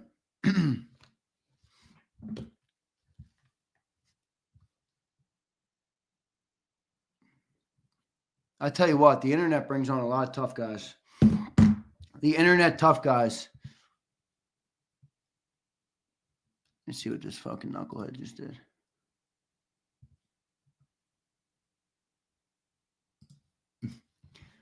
Good night.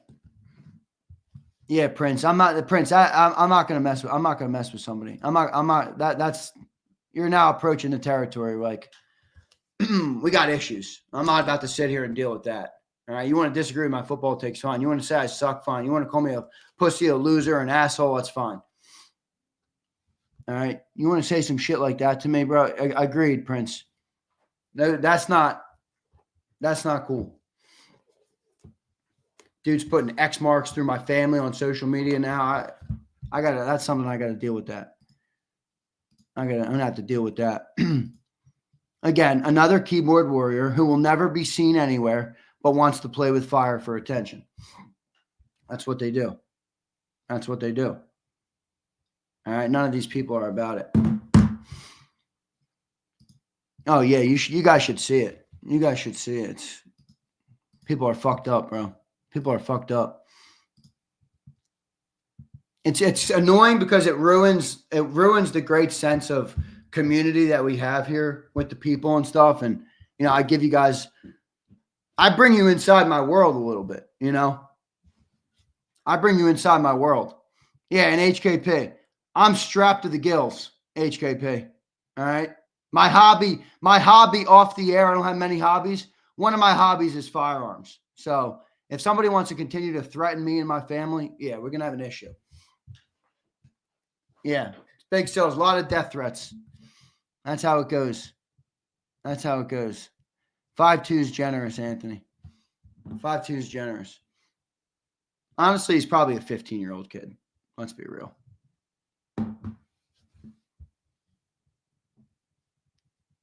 Francis says, I'm behind.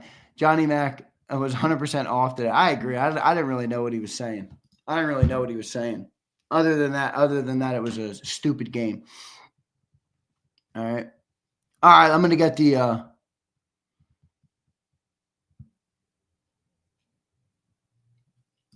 yeah, Eduardo, I don't want to go down that road, but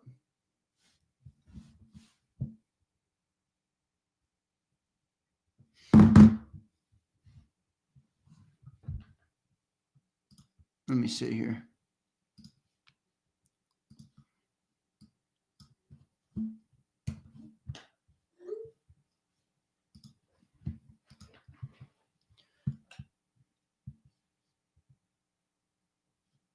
No, we're good, Blue Virus. We just there's just people who, when you shit talk me, it's fine. All right. I understand it. It's cool. I can move on pretty easily. But when you start to go to the lengths that I've seen people go to and threaten family, threaten my sisters, put X's through their faces, make 400 accounts saying me, other people in the chat are going to kill themselves, saying my family's in danger, that you're approaching, I'm going to handle it, or I'm going to call the FBI. And that's the level, because this is the internet. So I'm going to sit here and talk and build a community and open up my world to you guys and that shit. And if you come in there and do that thing, you better be ready to get the smoke. Yeah, he did, Philly Don. And that's what he wanted to do, which is why, I'm upset about it. But again, it's not something that I look at. Me, I'm fine with. You want to threaten me, that's fine. I'll deal with it myself. Threaten my sister, my family, I got problems with that. I got problems with that. Stay focused, Andrew. I'm trying, Master Chief. I'll get there, brother. All right. Yeah, well, here's the problem, no limit. You want me to end up behind bars? Because that's what'll happen. I ain't playing with that. Tough guys on the internet.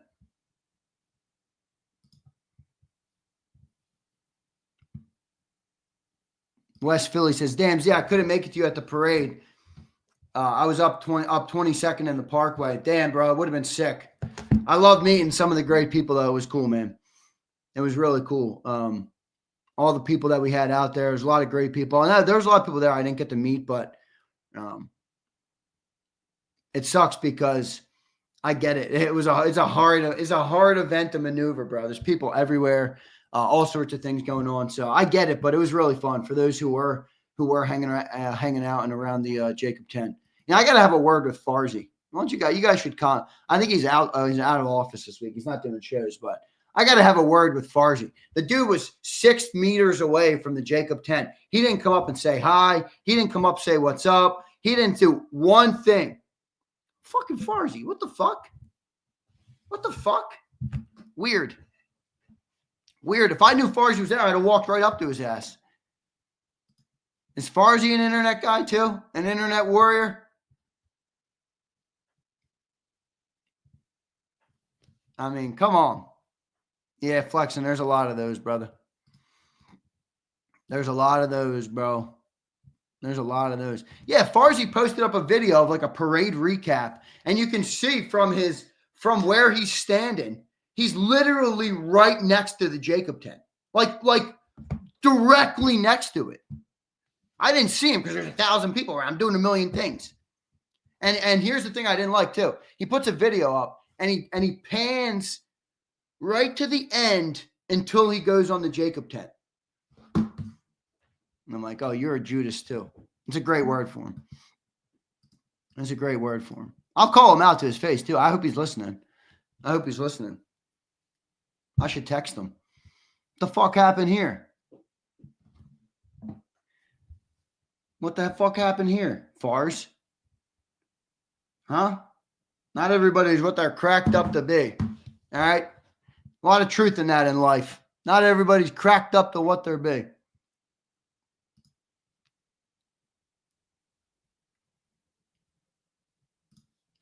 Eduardo, what's up, bro? I was down by the art museum with baby girl when a bus finally showed up. I threw her up on my shoulder so she can get that presidential view of the team. That is legendary. Eduardo, I'm liking you more and more, bro. I'm liking you more and more. My guy, Eduardo. He's a cool dude. And he wasn't afraid of the Thunderdome. He wasn't afraid of the Thunderdome. Yeah, it's true, no limit. But still, I mean, still. That's not a good excuse. First off, he airs a show on our channel, gets him more clicks and more views so that he can sell his business. Like, I don't really give a shit. I've also paid him quite a bit amount of money in the last couple of years. Yeah, how about a handshake? How about a, what's up, man? How you doing? Good to see you out here. None of that? You can't even. I'm telling you right now, there's so many people that you guys watch, consume, listen to, all right? And I'm not trying to disrespect any of them, but I'll say it right to their face. They are not the same person, okay? One thing I will always pride myself on is if you meet me in person, I promise you I am the same person, same guy in person that I am behind this screen, all right? I am the same guy, and I will always be. I don't give a shit if I have 14 million subscribers one day and I can't go outside. All right. I want to be real before anything else because that's what keeps me going in life. I wouldn't be fulfilled if I wasn't real. I can't be fake. I don't know how to be fake.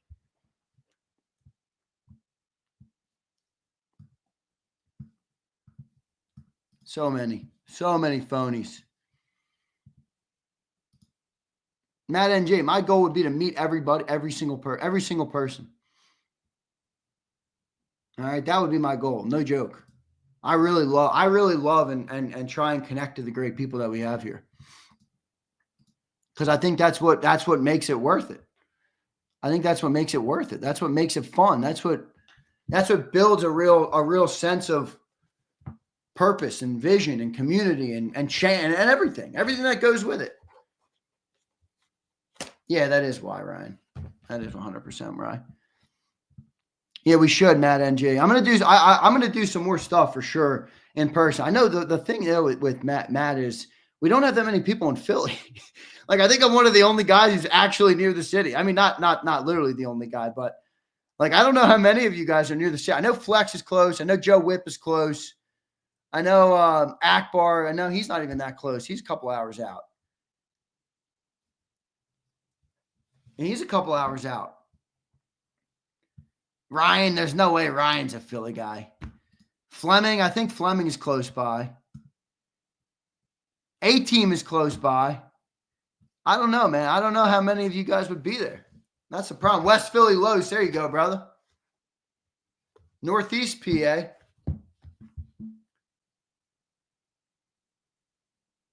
Yeah, Blue. I think that's true, Blue. Glenside. There you go, Sig. Glenside, you're close. Bombay says he'll fly up. I love it, man. What's crazy, Big Z? You have an old school vibe because these new school kids do not like meeting new people, like to stay in their room and hibernate. I like meeting new people. Meeting new people. I mean, that event on Friday gave me more energy than anything else we did. It gave me more energy than winning the Super Bowl. Going out and meeting people like that. Having people come up saying, I love your show, man. I love you on YouTube. Even if they don't love me on YouTube, even just meeting them, putting a face to a name, that type of thing. I mean, I couldn't ask for anything more than that, bro. That was cool. That was cool. King of Prussia, it'll be all right. I could get to King of Prussia pretty easily. I want to do Philly events, though. I want to do Philly events. I want to get the city, man. I want to get in the city. I'm thinking about moving into the city. What do you guys think? You know, I was out at that parade, and I lived in the city for a couple of years. But I live in the burbs now. I think I might move back into the city. Yeah, I'm Flex. I might do it, bro. I don't know yet. I haven't looked extensively. It is expensive, but Sig Lord, you're not viewing it like I'm viewing it. I understand that people, the issues that people have with it, but there's A-Track. He sounds like he listened to McMullen. Your ego is too big. No, it's not A-Track. My ego is fine. Thank you very much. I'm a grounded person. I'm a very grounded person. Ego ain't a bad thing. A-Track, people like you try and make people think that ego is a bad thing because they don't want them to be confident. They don't want them to be themselves in life. They want everybody else to succumb to who somebody else wants them to be. I will never do that. I don't give a shit what you want me to be, A-Track. I'm going to be me. You're going to like it or you're going to get out of here. All right? And it's the weirdest thing in the world. Ego. Insecure people talk about people's ego. Oh, his ego's too big. No, how about he might just be confident. He might just think he's right, which is fine.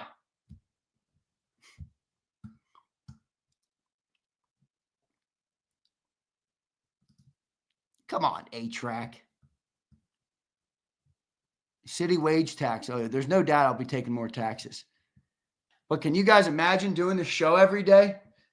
Can you imagine doing the show every day? And I'm in the middle of Philly? Dude, I'll go outside every day. I'll go outside after games and do just quick videos with people. Dude, that would be so cool. I can't do that where I'm at right now. I can't do that right now. Like, part of me thinks that one of the great things that, like, for the next phase of my career would be getting out in Philly more. Like, that would be cool.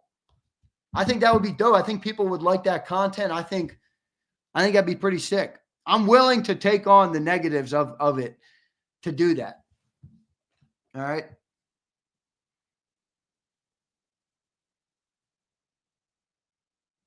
Master Chief says, Zander, I saw an ad on Facebook about selling Love Hurts hoodies with Jordan logos. Don't know if you knew. Yeah, a lot of bootlegs.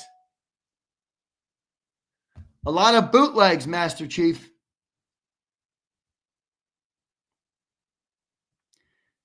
A lot of bootlegs. I don't want a bootleg. I want the one from – can I go on Jordan.com and order it yet?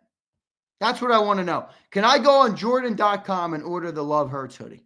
I mean, they missed out on millions of dollars. And look, Jordan doesn't need business advice. Let's be real here, okay? Jordan doesn't need any business advice. All right. A-Track, I acknowledge fans every day. Zander, your ego is so big. Just apologize to the fans for lying. That's all we want. Acknowledge us. Bro, you sound like a pussy. Seriously? I can't believe I just read that comment. I can't believe I just read that comment.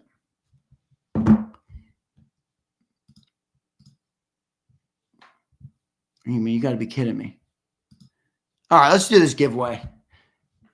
You guys are pissing me off today. More of you are pissing me off than not. That's how it's going to work some days. That's how it's going to work some days. And now I'm doing 2 giveaways. I don't know. I'm fucking sick. I might do the legend giveaway and say, fuck everybody else. Fuck everybody else. Good night. I love it, West Philly. I don't know, bro. I think we should do an event, though. You know what would be cool is I go to where I am now is I go to church is the Chickies and Pete's owner, Pete. He's actually a cool guy. He goes to the church. I see him in there all the time. Drives a big fat white Escalade. Big fat white Escalade. I love Escalades, bro. I'm such a sucker for an Escalade. I got to talk to him. Maybe we can do an event at Chickies. Although I know they do everything with WIP, so he probably wouldn't do that. Oh, McGurks. I know McGurks.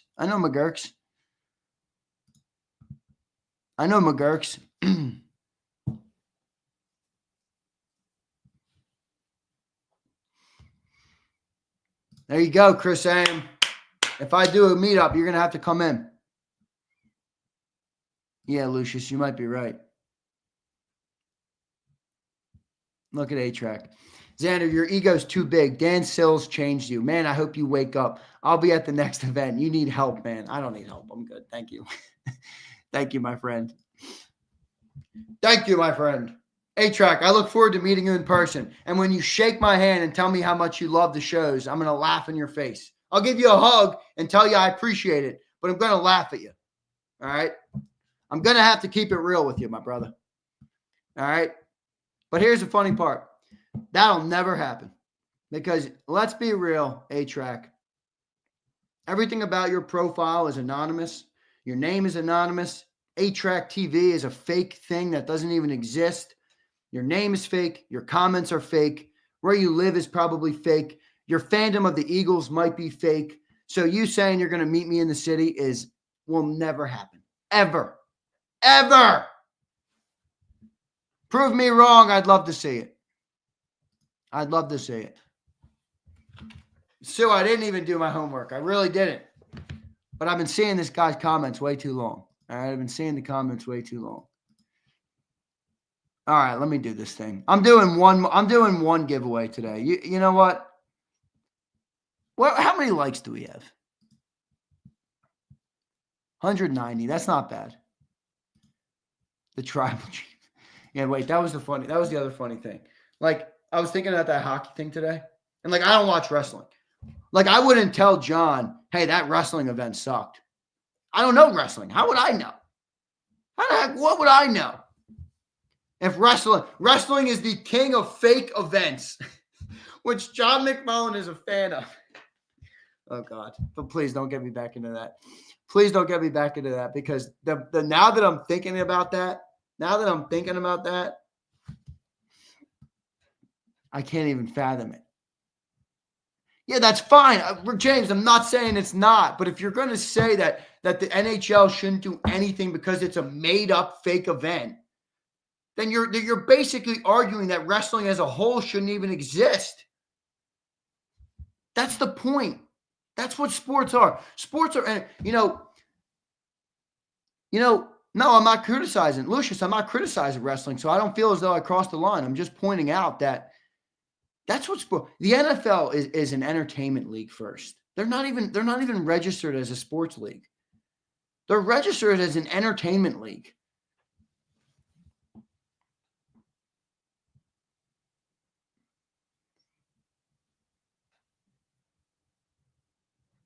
I mean, it's just a funny thing. The whole phenomenon of today was funny.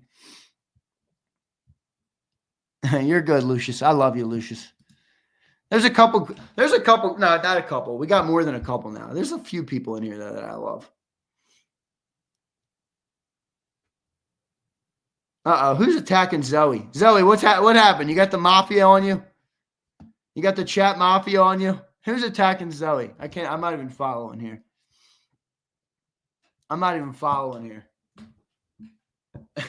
Who's going at Zoe?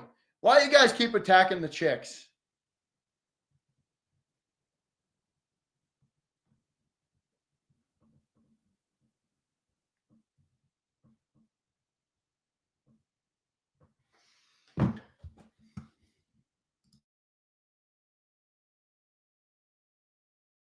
Yeah, Prince, I'm now realizing, Prince, what you were saying. Prince. See, Prince, it's hard. You can't criticize me too much because you sent multiple comments. I only read one of them, and I took the context wrong. But I now understand what you were saying. Prince.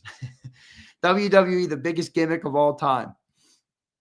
Again, I don't say that with hate. I know a lot of people in here like WWE. I'm not a WWE watcher. I don't watch wrestling at all. JAKIBsports.com, bro. Brandon, that's weird.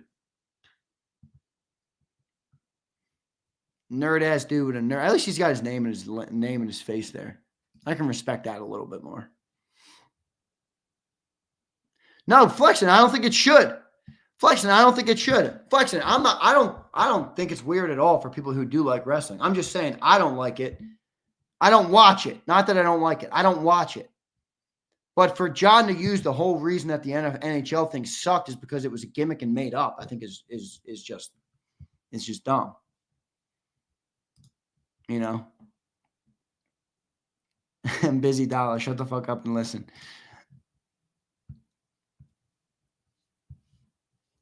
See, I don't know all this old school wrestling stuff you guys talking about. Chris A.M. deserves a little bit of love today, though. 150 beaners on Super Chats. Let me go into the notebook. What do I got in here? What do I got in the notebook today?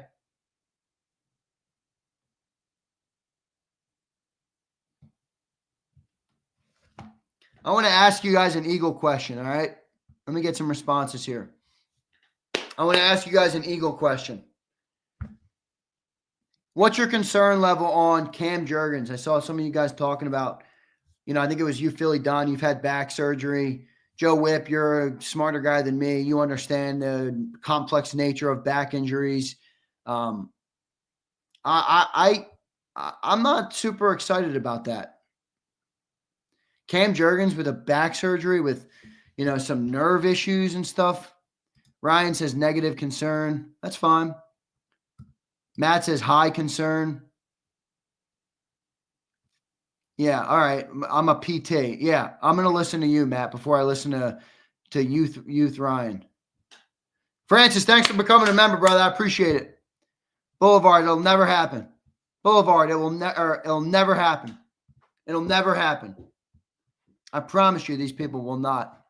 Again, it's fine. It doesn't bother me, but that's why when people shit talk me, it's all fun and games, which is cool. I think that's part of having sports talk, is you can shit talk me in a fun and games way. But for people who come in here and talk like that, nah, they not doing nothing, man. He'd see me in person. What, do you think he would say that? Come on. People don't do that. He can barely say it on screen.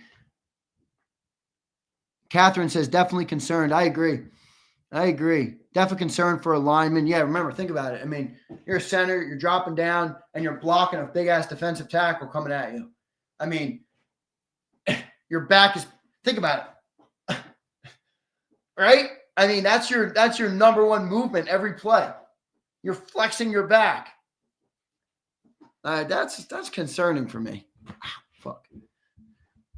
That's concerning for me. Watch the Birds draft a center. We'll see, bro.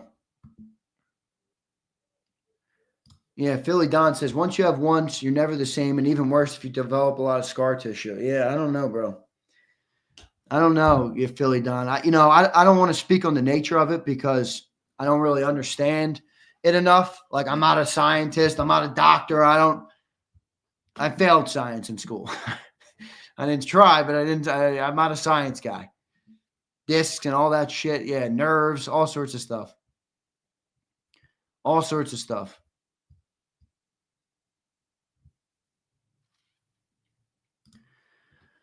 Curtis says it really depends on the surgery. It could be a fix or a start of a lot more problems. Dude, Boulevard. See, that makes me nervous right there. Tush push, Francis, another good one. Another good one.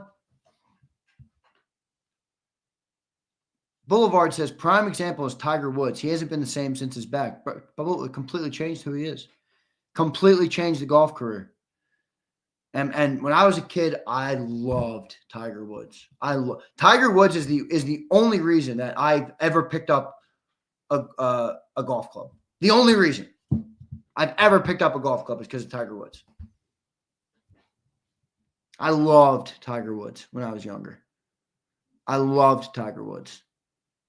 And it really did, man. It changed his career. By the way, the 2019 Masters was one of my favorite sports moments of all time. I think it was 2019, right? 2019 Masters. Dude, this sports stuff's all running together now so much. Yeah, Tiger won the 2019 Masters. I thought it was 18 or I knew it was 18 or 19 or 20. But I love Tiger Woods. That's such a good example, Boulevard, that it makes me concerned. Medicine has improved. Yeah, probably true. Hey, Lucius, you're probably right about that. Zeal, I don't, that's not my place to judge. Don't care. Kyle says, Zander, could running the ball so much this year have taken its toll on Jurgens. Look, Cillian's been talking about that. To Cillian's credit, he's been talking about that. He talked about that with the wide receivers. I don't really think it was an interesting, I don't think it's as big of a thing for offensive linemen because I actually think, Kyle, don't you think there's a little bit of an advantage to an offensive lineman when you're run blocking, you can be the bully. When you're pass blocking, you kind of have to manage, people coming at you.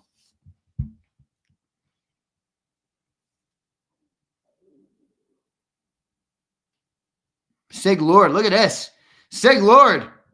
Is that why you smoke cigs? You got such intense work sessions on developing new medicines? Sig Lord, have I prejudged you incorrectly, Sig? Sig Lord is the top newsflash. Sig Lord is the top doctor in Philly. That's true. That's definitely true. Medicines don't fix the problems. Vapes now. Why? Stick to the cigs. This country was built on cigs. Sig is the man. This country was built on cigs. Cigarettes and caffeine. Caffeine and nicotine, baby. Caffeine and nicotine. Cigs are expensive. That's pretty funny. What are we talking? Are we talking a pack a day, Sig Lord? Are we talking a pack a day? That could get expensive. And moonshine, yes, Blue Virus, great addition. Great addition. Cigars, Kyle McMaster, you know what that is, right? See that? See that? See this?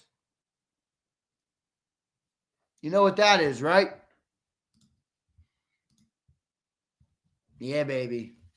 That's my new humidor. My Colibri. I splurged on that thing, bro. I had to get a good one. I was using all not so good humidors. I'm getting nauseous. I gotta eat. Mad Dio, what's up, Dio? I'm getting nauseous. I gotta get the hell out of here. We're close.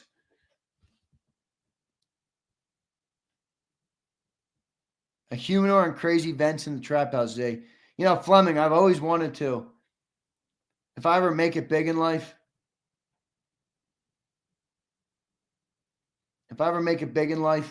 which doesn't motivate me, but if it ever happened, I would build a sick indoor cigar lounge.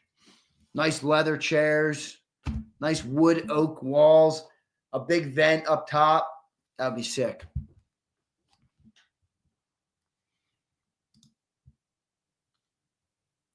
Safety Andrews, Eagles guard, had issues with back that ended his career early. It's good take there, Dio. Yeah, the back surgery is definitely concerning. Brian, you want me to come over? I'll head over there. But Brian, I'll tell you right now, you're going to get some ditties and pauses and all sorts of shit in the chat because we have that's what people do. Francis Kelly became a member. Thank you, Francis. I appreciate it, brother. I appreciate it. Chris AM might be the only reason that a giveaway is happening today. All right, Chris AM might be the only reason a giveaway is happening today. Curtis says Cam might be playing with pain the rest of his career, then a fusion when he hangs it up. I have no idea what the timeline is for someone getting hit by 350-pound guys. So true, Curtis. 350-pound guys. Over and over again. Every play. 60, 70 plays a game. 700 to 1,000 snaps a season. Joe Whip, ready? He says, Joe Whip, so I could see Zander. I could see Zander with a stogie on the golf course. Ready? Give me a frontwards Kango and a stogie. Look. Boom. Line it up and let it rip, baby. Line it up and let it rip. Line it up and let it rip. Line it up and let it rip.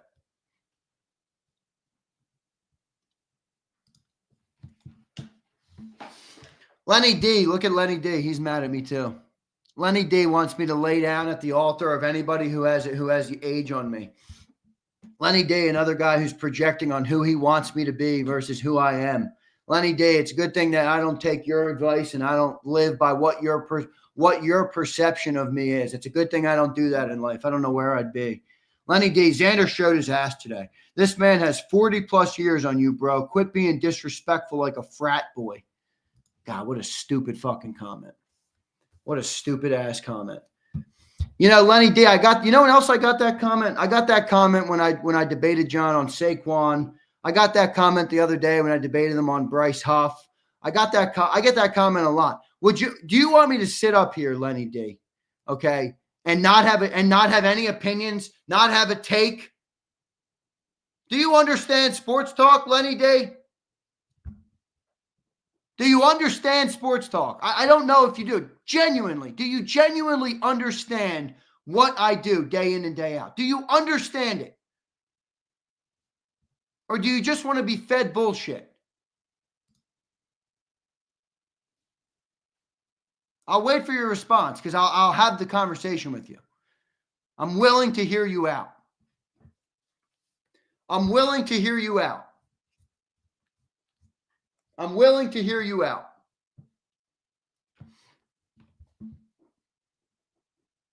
Let's see. My guess would be that you don't have a rebuttal.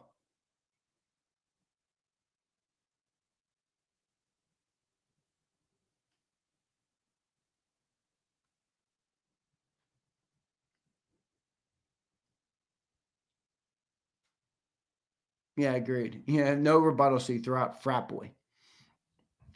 Lenny D, bro, you got mad about a hockey take and got personal. No, we debated a hockey take. Again, Lenny D, this is what you want me to do. And this is what a perfect reply by him. This is what Lenny D wants me to do. He wants me to sit there, bring up a topic, and if John McMullen has a different opinion than I do, he wants me to sit there, lay down and say, I bow at the altar of John McMullen, and there's no other take in the world that I can accept. And because you're older than me, I can't dispute that. What a stupid ass fucking comment. It's a perfect response though, because it shows you what Lenny wants. Lenny just wants me to be up here and be a stooge. That's what most people want. That's what A-Track wants me to be too. You just want me to sit up here and be a stooge. Go to another show. Lenny, you don't have to watch. You don't have to watch. You don't have to watch. Nobody's begging you to be here. You want me to sit up there and, okay, John has 40 years. Better not give my opinion.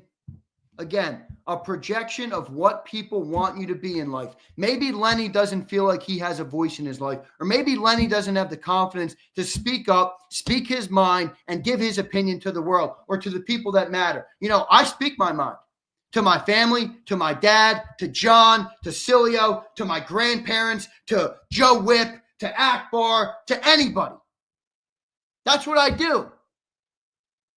That's what I do. Again, okay. So Lenny D, start up a channel, okay? Start a sports show, Lenny. All right. You can have this type of discussion, like you just said, where you debate, disagree, move on, and there's never any entertaining factor. And let's see how you do. Let's see how you do. Okay? Let's see how you do. Emotions are, unfortunately, because believe me, I'm with you, I don't like emotions. Emotions are a part of this business, Lenny D. They're a part of this business. They're a part of the business. If you take the emotion out of every conversation, I'd have 5 viewers a day. Maybe. And Lenny D, you probably wouldn't even be one of them. You probably wouldn't even be one of them. For real. It's a good comment by you, Mesmerized. By the way, I still don't feel like I was proven wrong at all, by the way. And Johnny Mac knows that. That's why he told me that. I will die on the Zander Krause opinion. That was the greatest compliment I've ever heard. Zander will die on the hill of Zander. Yes! Yeah, baby! Because if I don't, who will? Who will? God, there's a lesson in there I hope people can take from it. I hope people can find that lesson and channel it in their own life, Lenny. I hope you don't go around in life afraid to be Lenny. Afraid to be Lenny. Man. I love it. I freaking love it. I freaking love it. I love it. Boulevard, I'd rather be happy than right. Boulevard, I haven't reached that stage. You know, Boulevard, that might have something to do with that. I've never cared about being happy. I've never cared about being happy. Being happy has never motivated me a day in my life. Not even when I was a child. All right? Being happy has never motivated me. So I might become the curmudgeon quick. Fuck being happy. I want to be right. No, again, I'm not going to bow down at the altar of anybody who wants me to bow down. Yeah, I love that. Every time I get a comment when we're in a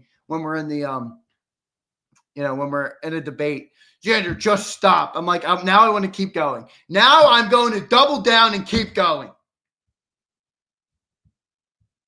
Now I'm going to double down and keep going. It's Feb 21. It's a good day. It's a good day. I just got a great email. I'll tell you what. I just got an email. That'll it don't matter what any of you comment to me. All right? It doesn't matter what any of you comment. Curtis says, Z, contain the need to be right when you get married. No, Curtis. I will be the leader of my family. I will be the honcho, okay? I will make the decisions around here, all right? That's how my family will be run. And people like Lenny and A-Track will, and Curtis, with all due love, I don't put you in the same category, but all the other people will tell me how to do it. Do it this way. You're not going to be able to do this. You won't be able to do this. You know? No. That's not how it works. Brandon, go ooh and ah over girls on the internet, my friend. Go ooh and ah over girls on the internet.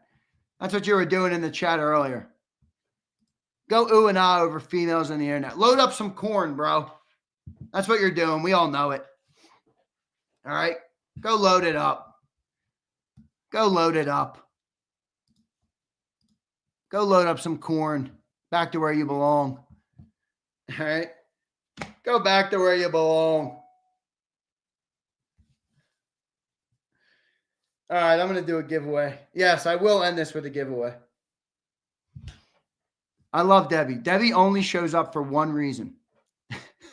Debbie only shows up for one reason, and that's to tell me she doesn't like baseball or basketball, apparently. That's Debbie Rush. I do appreciate this because this has been consistent for 4 years now. One mention of baseball on the shows, and Debbie appears from the shadows. All right. Q, it's like a week, maybe less. Sometimes less. Sometimes more. It depends because I don't ship it out myself, Q. So I know you ordered the merch. I already put your order through, so they'll be working on it.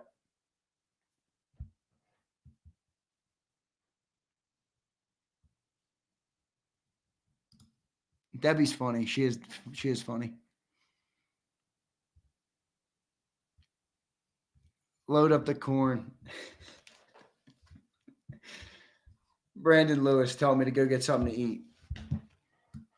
Dude was oohing and ahhing over my sister on camera for 12 seconds. Like a nerd.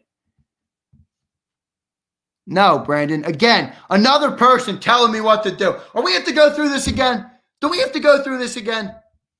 Good night.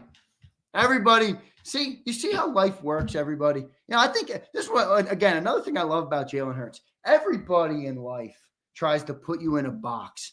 Everybody. Even people that love you, even people that like, they want to put you in a box. They want to put you, this is my perception of you. This is what you should be. And then anytime you step out of that, somebody's got a problem. Nah. Be you, bro. Be a good person. Be you. Treat people well. Take care of people who take care of you. And if someone tells you to fuck off in life, you tell them to fuck off right back. Lenny's low-key J-Mac. No, J-Mac, here's what I will say. J-Mac does not care enough. He does not care enough. He is not in here on a burner. J-Mac doesn't give a shit what I'm saying about him right now. Brian, what do you mean you don't know what it means? You know what that means, bro. You know what that means. You know what that means. Oh, Brandon, you're good. I was referring to myself. There you go. There you go. Good. I like a little self-deprecation. I can do that. I'm goofy. I'm balding at 26. I wear Kangos every day. I'm goofy. I can self-deprecate. Yeah, sometimes I lose my cool. I'm not going to try and change it.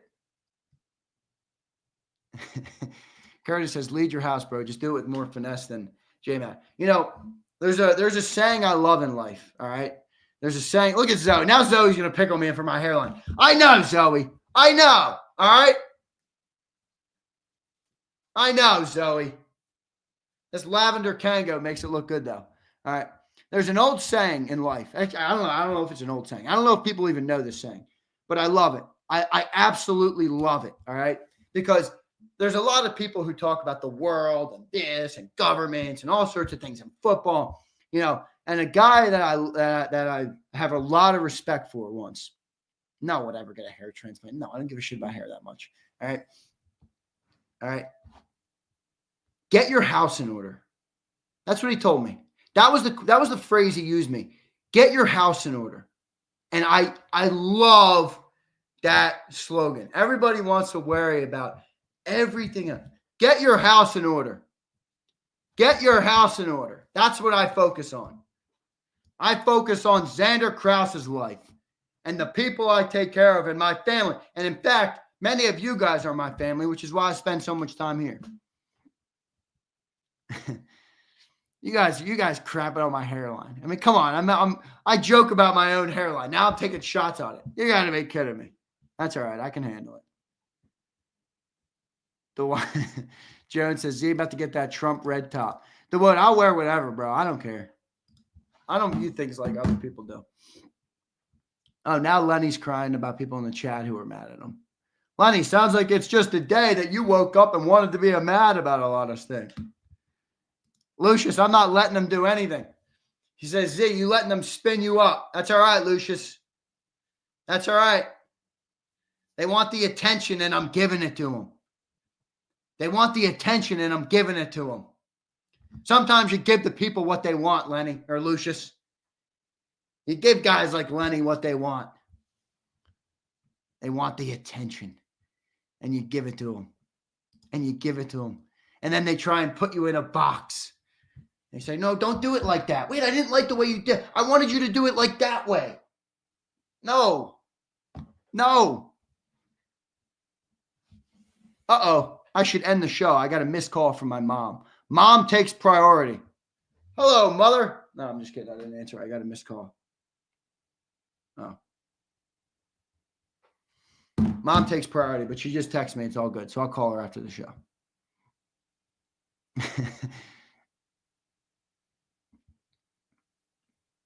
Look at this guy. He thinks I'm paying Flexen money because Flexen's got my back. No, Lenny, here's the difference between you and Flexen.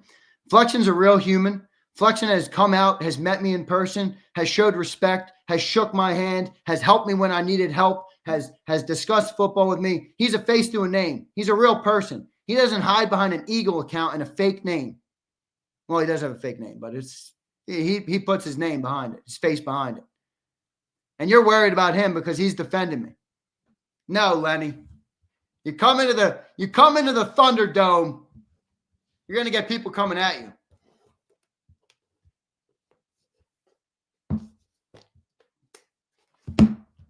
Flex, I love you, Flex. Everybody should get out. If you can't take the heat, get out of the chat. Get out. I don't want your viewership. If you can't handle it, get out. I love flexing. I love flexing. I love Joe Whip. I love Akbar. I love Cali Baby. I love Matt NG. I love HKP. I love Bird Gang Girl. I love Sig Lord. I love Brian Fleming. Dominate your box. Let's go, Fleming. That reminds me of the quote I just gave you, Brian, of get your house in order. If there's something you take from my show today, Zoe, I do like you, even though you're calling out my hairline, which is all right. I know my hairline isn't great. I get it. It's going. I'm only 26 and it's gone. It's gone. All right. That's all right, though. I can live without some hair. All right.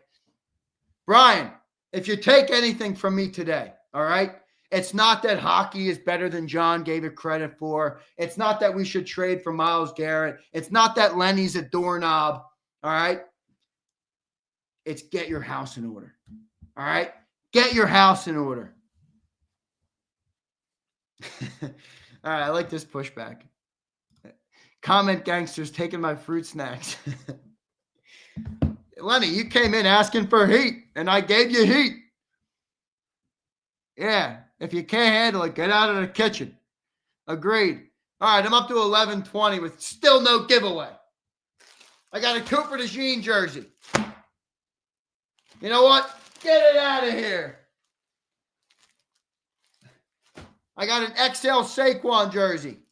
This is for Legends. And right now, I think I'm only doing a Legends.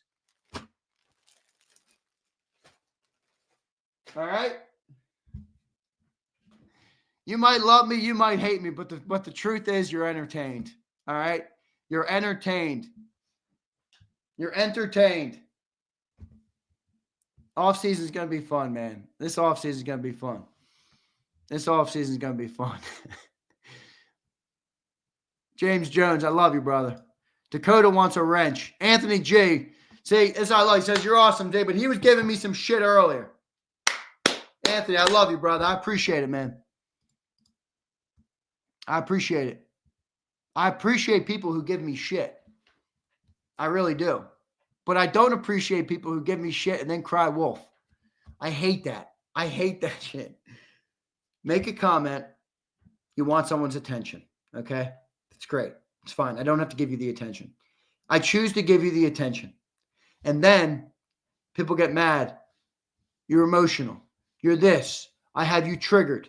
I have you this. No, bitch. You wanted the smoke. I gave you the smoke. Now you're going to cry wolf? Now you're going to cry wolf? Are you kidding me? Are you kidding me? I mean, come on, man. Oh, man. That's funny. Zander's balding like Adrian Peterson at 26. Abe. Devin. No, it wasn't Abe. I thought it was Abe. Devin, you kidding me? Wait, Devin, are you balding? Because people were saying that you looked like me yesterday. Now, Devin, I got respect for you and everything, but I don't say it, all right? I don't say it. Maybe it's that ego or that confidence that people were referring to a little bit earlier in the show. That might be what we're talking about here. Are you balding as well, Devin? Are you balding as well? I like one comment. Wait, I missed it. Let me get that comment. That was a good comment. Jay Perfect. This is my favorite comment. He says, the day you stop being yourself, cancel this show. I agree, bro. I agree. Jay, this is how you know I'll never cancel the show. Because there's never been a day in my life, Jay, all through my life, through grade school, through high, and it got me in a lot of trouble. And it'll probably get me in a lot of trouble here too. And that's all right. I can live with that. All right. I've never known how to be anybody but myself. And that inevitably will make some people not feel so good or feel so, or whatever it makes them feel. They might not like it. Every stage of my life I've been at, every single stage of my life, not everybody has liked that. There's people who love it. There's people who love it, who respect it, who ride for it. There's people who don't like it, like Lenny Day, who says Johnny Mac is my king, which is just an insane comment. I mean, that's a weird comment. My king. My king is my Lord and Savior, Jesus Christ. All right? And that is it. That is it. That is it. No man is my king. Lenny D waking up praying at the altar of Johnny Mac. Interesting there. All right? But that, Jay Perfect, is why I will never be different.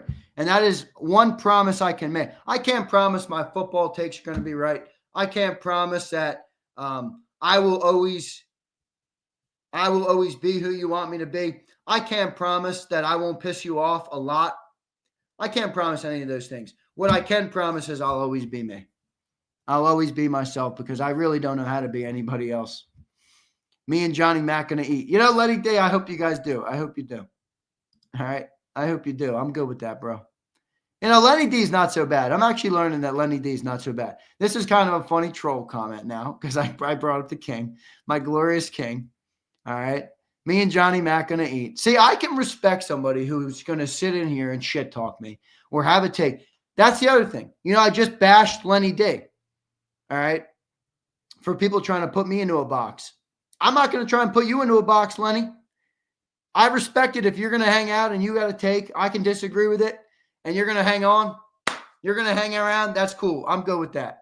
I'm good with that, bro. Blue Virus, another great example. Blue Virus was funny because that was like right before the Super Bowl. I was in rare form.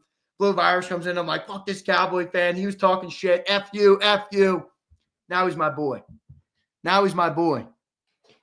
Now he's my boy. Lenny, you know what, Lenny? I like you, Lenny. I do. I like you, Lenny. I do. I like anybody that has this mentality. I like. All good, Zander. Love and respect. Just lay off my glorious king. I'm not going to lay off him, but I respect you being here and saying that. All right. Sig Lord says Blue Virus got bashed by Zander, ended up subbing, and is now a member. You know, the other part about me being myself that I love is, you know, there's a lot of metrics. I get a lot of people who reach out and they're like, you know, and it's one of the things like haters use too. You know, they're like, you don't have as many subscribers as other people. I'm like, first off, you don't understand how any data works on these channels. All I do all day is crunch numbers. The numbers you see on the back end of YouTube are way more important than the ones you see on the front end. All right. But one of the reasons that I love being the way I am is that people are, and Cilio, the same thing with Cilio. All right. And kind of John too. John is going to be him. All right. And I love that about him too. But the one thing I love is that there's no fake growth. Like somebody can gain 5,000 subscribers in a week. How many of those 5,000 subscribers are going to feel a connection to the channel, are going to feel a connection to a community, are going to actually know what they subscribe for, are going to actually be invested in who you are and what you do, the events you put on, the merchandise you release, all of those things. So when I grow slow, I almost look at that as a badge of honor, because we move people out. Like, people come in and if they don't like me, if they're not my type, at the end of the day, I don't want them to subscribe to JAKIB, because it's not going to work. You're not going to like it here. And then you're going to hurt my numbers. And there you go. It's engagement. So if I get people who subscribe to this channel for vanity reasons, and I'm not myself, and then they tune out, in a way, you're hurting the channel as a whole. You're hurting the channel as a whole. So our slow growth that we build is real growth. It's real people who say, wait, I like this guy. I like this guy for who he is. I like Cilio. I like John. Whatever it is that they like. I like the parade coverage. They were cool. Whatever it might be. That's real growth. That's tangible. That's something that means something to me.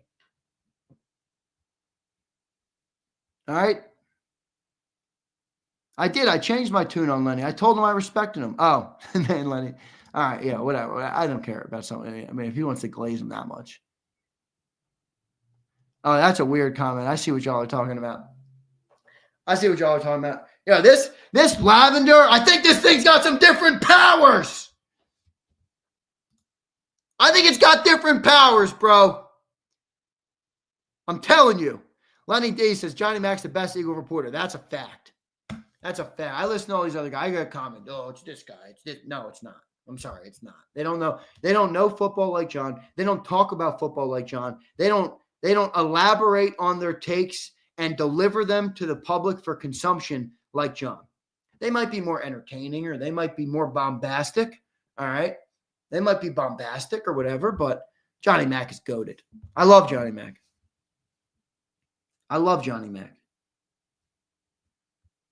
That's the other thing. Somebody commented, don't let this get between you and John. I'm like, bro, this is not going to get between me and John. Me and John have a very business relationship. Me and Cilio have a little bit more of a deep relationship. Like, me and Cilio are friends. I talk to Cilio a lot about a lot of shit. We're friends. He's my boy. I know his family. His daughter's great. Like, I'm friends with Cilio. Me and John have a very business relationship. We're doing a show. John's a reporter of the Birds. All right? If we disagree on hockey, believe me, I don't care. In fact, and I know John would say the same thing about me, all right? John would say the same thing about me. I don't care what John thinks of me. And that's what it should be.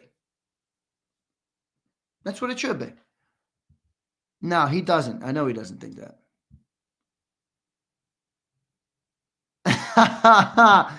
Twiz, I love Twiz. Twiz is one of our greatest members on JAKIB. Been here for a long time. Been here through all the ups and downs. All right. Zach Berman, pretty good. He's all right. I like Zach. He's cool.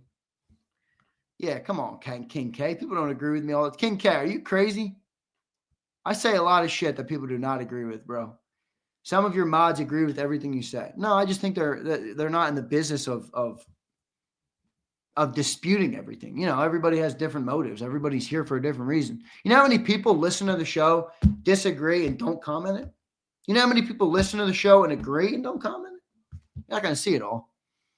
Not going to see it all. I love Ed Kratz. Chuck, I love Ed Kratz. I want to do something with Ed. I was trying to think, like, I want to get Ed Kratz involved in JAKIB more. How do I do that? What does that look like? I'm not sure. I'm not sure what that looks like. But I do love Ed Kratz. He's awesome, man. He is an awesome dude. I think he's good on air, too. I think he's entertaining. He's got a night, he smiles, lights up the camera. He's great. He really is. I think he's awesome. Lenny D, you're definitely wrong about this. Johnny Mac over Big Sills, and one guy played the game. Yeah, Sills played the game at the highest level, Lenny D. Sills is almost wrong, but he's always entertaining. He's not always wrong at all. That's not true at all. Cilio's right a lot. No, Chris A.M., you're definitely wrong about that. Sills is not lame. West Philly, I kind of love Lord Brunson, but I don't know I don't know if he fucks with us, West Philly. I like him. I know he's kind of one of those guys that's polarizing. West Philly, I tend to like people who are polarizing. I love that. I actually love that about people. I love when people are polarizing. I do. I do. I don't like run-of-the-mill shit. Average. I like polarizing. But I don't know how much I don't know, because he used to come on Cilio's show, and I think he got so mad at Cilio that he didn't like Cilio.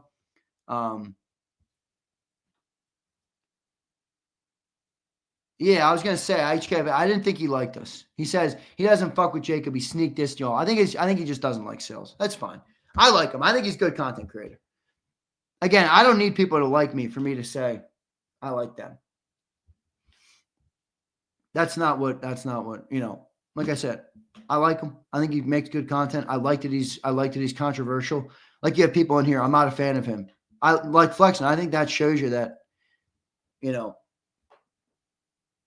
going to have a take, right? You're going to have a take on someone. Anytime you get a guy that's like, I have no opinion on him, they're probably not engaging, not polarizing. They're not entertaining. They're not good. They're not good. They're not good.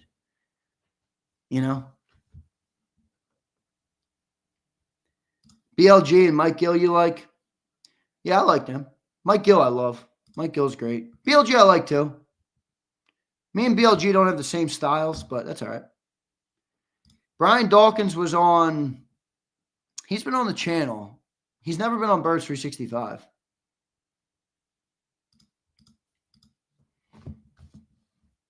He's never been on Birds 365, but he's been on. Yeah, Mike Gill's great. Brian, you're down in South Jersey, so you probably listen to Gill a lot.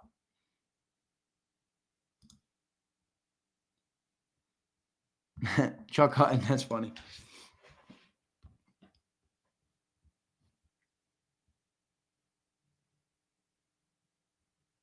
Yeah, no, I see some of you guys. I see some of you guys talking about Brunson. I like Brunson. I think honestly, me and Brunson should collab. I don't know if he would like Cilio and John. Well, I know he would. I know he wouldn't like Cilio. He stopped going on Cilio for that reason. But I think me and him would be good together.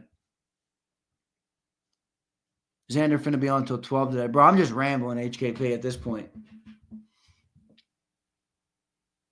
There you go, Mel. I like how Mel's watching from Twitter. You see this? Get some live viewers from Twitter, which is good. We always have a lot of people watching on Twitter, but we don't always have a lot of people commenting on Twitter. Love Lord Brunson, too. You don't have to agree. It makes you think, though. Same with Sills. I don't always agree, but he makes me think. I love it. It's a good way to look at it. That's how I look at it as well. I like that. You know what I like about Lord Brunson? I like that people come at him, and he gives them the smackdown. It's the same thing I do. I like that. You're going to attack him. You better be ready to take the smoke. I respect that.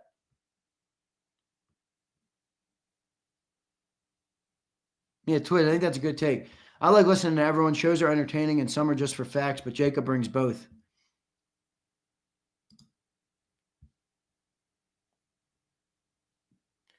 Chris Ham, collab Zander with LB. He the first Eagles fan I listened to back in 16 along with Philly 500. Yeah. I'd like to do it. Maybe we'll get to it. Maybe we won't. I don't know. I'm not gonna hinge what I do on it, but Lenny Low-Key, J Max Burner, I saw that. All right, I'm gonna do a giveaway. I'm doing a legend giveaway, but I still need to be convinced on the second giveaway. Yeah, I like Shakes. I think Shakes the same thing. I don't think he likes Jacob. The one thing I don't like about Joey, I like Joey. So it's not I don't like him personally, but there's one thing he did that rubbed me the wrong way. He went on his show and he was talking about something he didn't agree with Cilio on, which is fine. People don't agree with Cilio all the time. Like, I don't agree with Cilio half the day.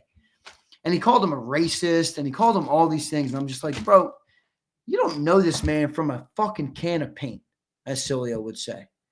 You don't know him from a can of paint. Why are you going to go on? Why are you going to go on and say that? That I didn't like that. But again, it's all good. He hates Jacob. A lot of people hate Jacob, brother. I'm cool with it. HKP, it's so true. Everybody takes shit personal, bro. I really don't take shit personal. HKP, what I think is interesting about that? And I'm not calling anybody out specifically, but Yeah, Philly Mike I like. I think Philly Mike is great. I think the interesting thing about that HKP is I think it's a reflection sometimes of their own selves. Like, I don't take shit personal because I'm confident in who I am. I don't need somebody to tell me what I should be or what I shouldn't be or what I can do and what I can't do. You know, I don't know. Maybe I'm wrong on that. But I think there's like a level of insecurity. Like, if you take everything personal, like, are you projecting on yourself? I don't know. You know, I don't need to take everything personal. Thomas Mott's excellent. He does a really good job. He's not the same style of content as us, but he does a really good job. All right, let me pull this giveaway up. I'm done rambling now. You finally got me to the finish. On rambling. You've made it, everybody. You made it. Now it's time for you to get pissed off about the selector. All right? Now it's time for you guys to get pissed off at the selector, not me. All right, what am I giving away? Saquon Super Bowl jersey. No, I wasn't. Well, I was, Matt, for a very short time, and I dropped out because I didn't like it. It wasn't my thing, bro. It wasn't my thing.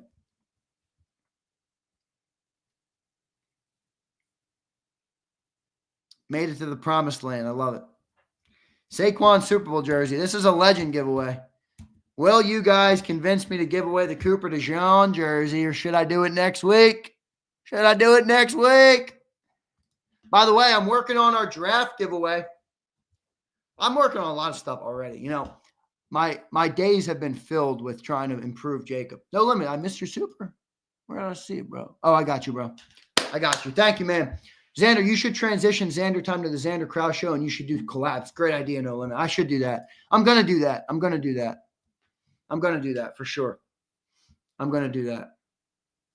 Oh, Mel. See, this is the weirdest thing. Mel says, I'm fly, Eagles fly, Zander. I found a way to comment. Mel, I'm upset. I don't know why you can't comment. Mel's Fly, Eagles Fly, who's a member on our channel and can't comment, and I went on the back end. They're not blocked. There's nothing like that. I don't understand why they can't comment. But there you go, Curtis. That'd be great. Brian, I missed yours. Oh, shit. I did miss some super chats. Sorry, guys. Brian Fleming, I expected J-Mac to be turning different shades of periwinkle during that, and he stayed relatively strawberry milk. Got to give him credit. He did. You're right. The only time my face gets red is if I like rub it. I have sensitive skin. Like, if you give me a 5-star, your hand will be on my arm for like 2 hours. So if you see me up here, we're sometimes rubbing my face because I'm on the air so long. I swear this computer takes the life out of me. So I stare at this thing for 16 hours a day, maybe more. All right, here we go.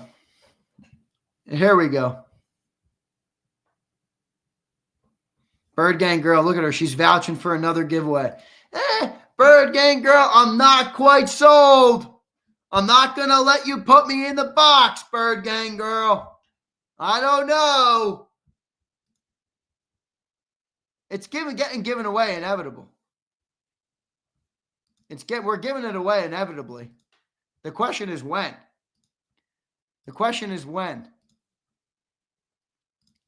I'm sure you guys can tell how much shit I have going on right now. All right, I'd like to do this relatively quick, to be honest with you. I'm done. I'm done with you guys. I love you, but I'm done. With you. M. Reyes, by the way. M. Reyes. Oh, JD3, you became a legend, bro. I didn't even know this.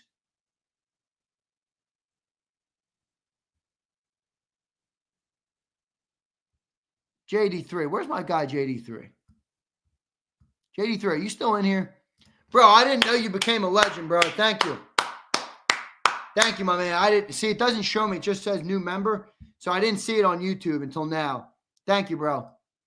Thank you, man. I appreciate that a lot, bro. Thank you, my man. Sue, let me check. Sue, did I not give you? Yes, Sue, I got you. Sue, did I not give you a thanks on the show? I apologize for that. I apologize for that, Sue. Bird Gang Girl became a legend. I mentioned her. Thank you guys so much. Kokorski became a JAKIB family member. JAKIB family. Kyle, thank you, bro. And Sue became a legend. Dakota became a legend. All right. Thank you, guys. Thank you, guys. I appreciate that.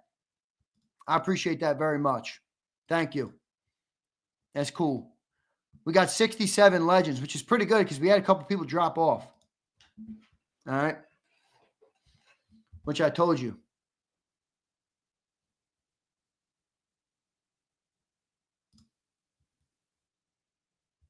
Lou, look at Lou. I love Lou. Lou's one of our great members who watches from the shadows a lot.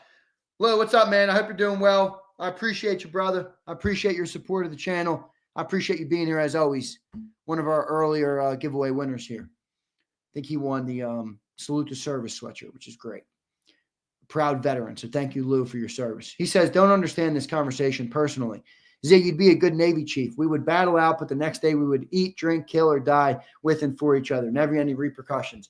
Lou, I wish more people had that mentality, but again, I think it stems from a little bit of a, I don't know, the desire to be liked, the desire to be, to get the approval of others. I don't know. I don't know. I might be wrong on that.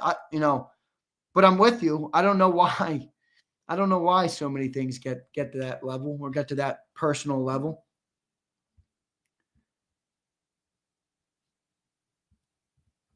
Even Lenny Day, I respected him. He came in here giving me some crap, but he stuck around. Stuck around. All right, I got the wait a second. I don't want that. I want the new one. All right, here we go. I love Lou. Lou Nonnenmacher. It's also a sick name. It's a sick name. Do you guys agree? Let me sort this thing real quick. Quick sort. Give me one sec. Sort.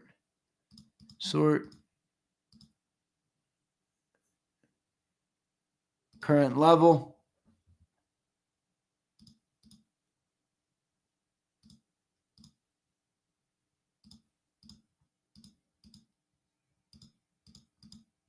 Come on.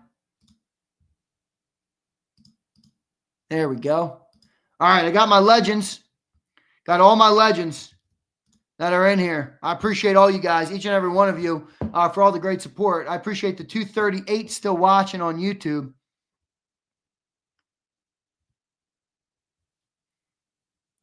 All right, let me do this.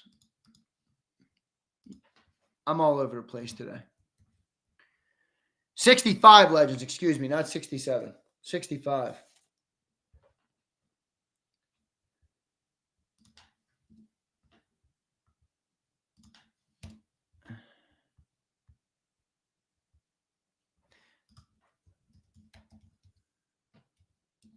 Yeah, what's his Luke's dad? Luke's dad dropped off, so his name shows up as like a fake, as like a canceled out name, which is funny. Cilio ripped him the other day because he ripped him in a super chat. It was so funny. Like, bro, another example of people taking shit personal. Yeah, validation. That might be a good response. All right, here we go. I got it up. Here we go. Yeah, this periwinkle, this lavender might have to go away for a little while, bro. This thing might be getting the top spot on the wall for a little bit. I might have to frame this one and order a new one. I'll sign it, put it in a shadow box up there, frame it, maybe give it away.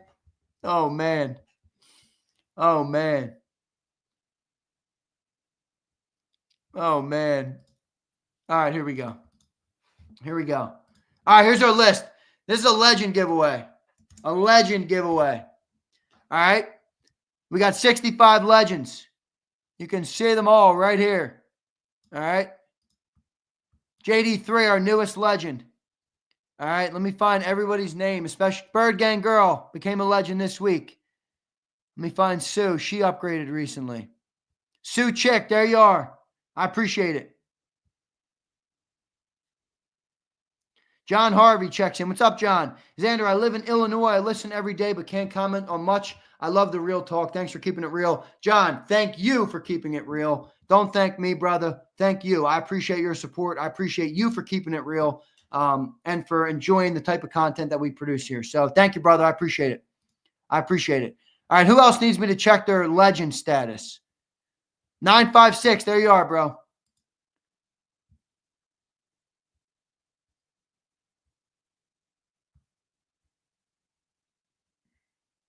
All right, remember, you do not have to be present to win this. If you're a legend and you get selected, you win. That's how it works. All right, that's how it works. People pay $25 a month to support this network and support this channel. All right, that is appreciated. Who else do we got on here? Mike Berghorst. Mike, if you're listening, where is he? Where's that name? I just saw it. Fuck was Mike? There he is. Mike. I met Mike down at the parade. Legend. I actually met Mike. I met Mike's son, and I met his wife. Great guy. Great guy. Awesome to meet him. He's got a pretty epic beard. Got to give it to him. Pretty epic beard. Mike, good beard. He's a trucker. You know, I love our truckers. I really do. I think truckers are such cool people because they're out in the world. I think they get, I think they have a better grasp on reality than a lot of people do.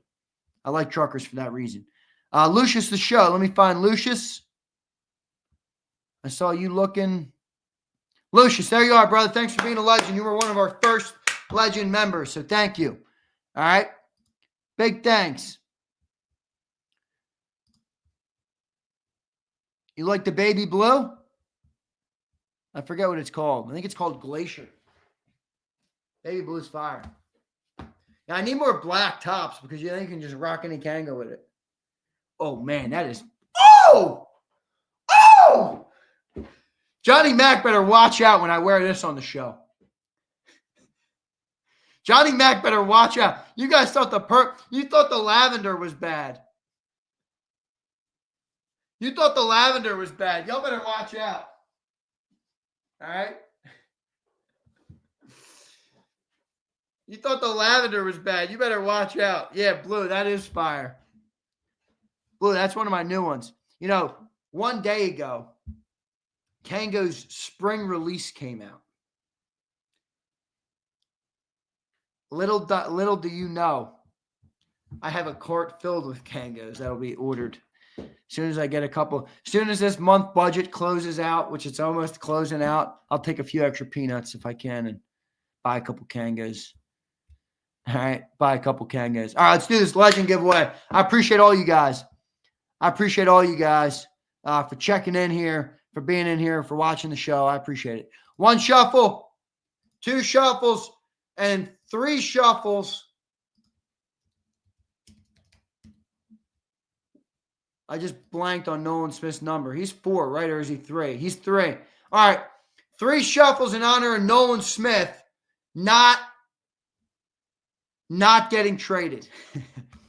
Anthony G, come on. The purple looks terrible after seeing that blue. The blue is fresh. It's just a switch, though, Anthony. You're a liar. The purple is sick. Stop playing. Stop playing, Anthony G. You know what else is sick is the orange one. All right, here we go. That was 3 shuffles. Let's get a winner. 6, 5, 4, 3, 2. No limit. Yeah. No limit. Where's my boy No Limit? He was just in here. He's got to be in here. Come on, man. Where's my boy No Limit? Where's my boy No Limit? Come on, No Limit. I know he's here. There he is. Let's go, baby. Woo! No limit. All right. See, sometimes in life it all works out. I'm very happy with this winner. No Limit's actually one of my favorite viewers. He's a great dude. We've talked a little bit off the air and like DMs and stuff. Great dude. Love him. No Limit, I appreciate your support, bro. I got a Saquon Super Bowl jersey patch for you. All right? I got a Saquon Super Bowl jersey patch for you, and I appreciate your support. I appreciate your support. Nah, No Limit. If he left, he still would have got it, all right, because it's the Legend giveaway. What's Abe talking about? Anytime Abe gets some attention, I laugh. Oh, Lucius, you're right. You got to get a win, bro. Everybody's got to get a win. Everybody's got to get a win. No Limit. Congrats, my man. Congrats to No Limit.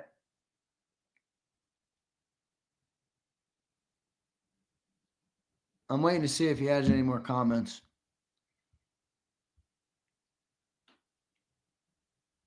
Not another slot guy. These guys are morons. Sounds like a C-24.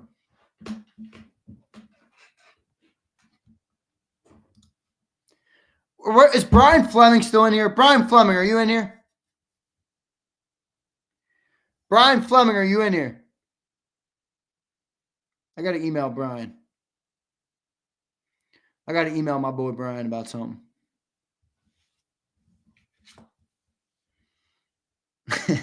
Sig Lord's hilarious. Joe Whip, I am working on that. Can you imagine? People can't even behave in the YouTube chat, Joe. What's it going to be like over there? What's it going to be like over there?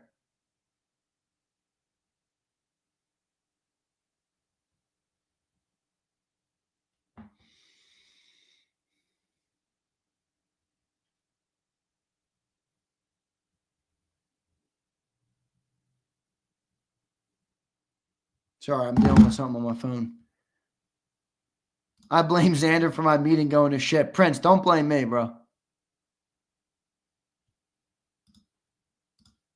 Epic, members only. Yeah, Joe, not a bad idea.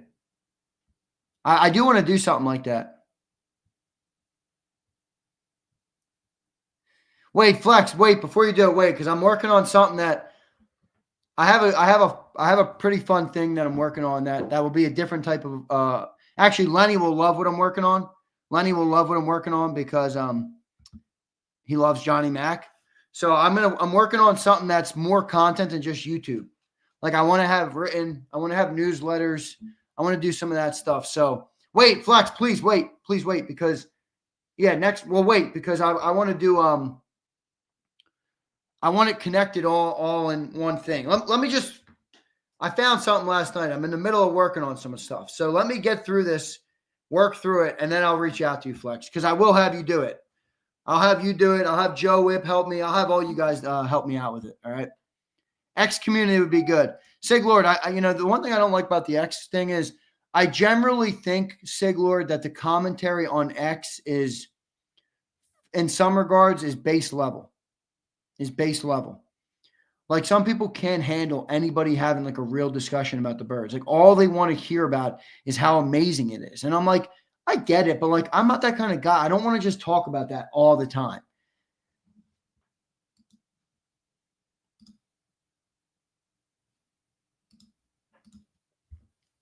You know, exactly why we need you. Yeah, Sig Lord, they'll make a villain out of me quick, which doesn't scare me, but it's an echo chamber. Exactly, HKP. It's an echo chamber. It really is. A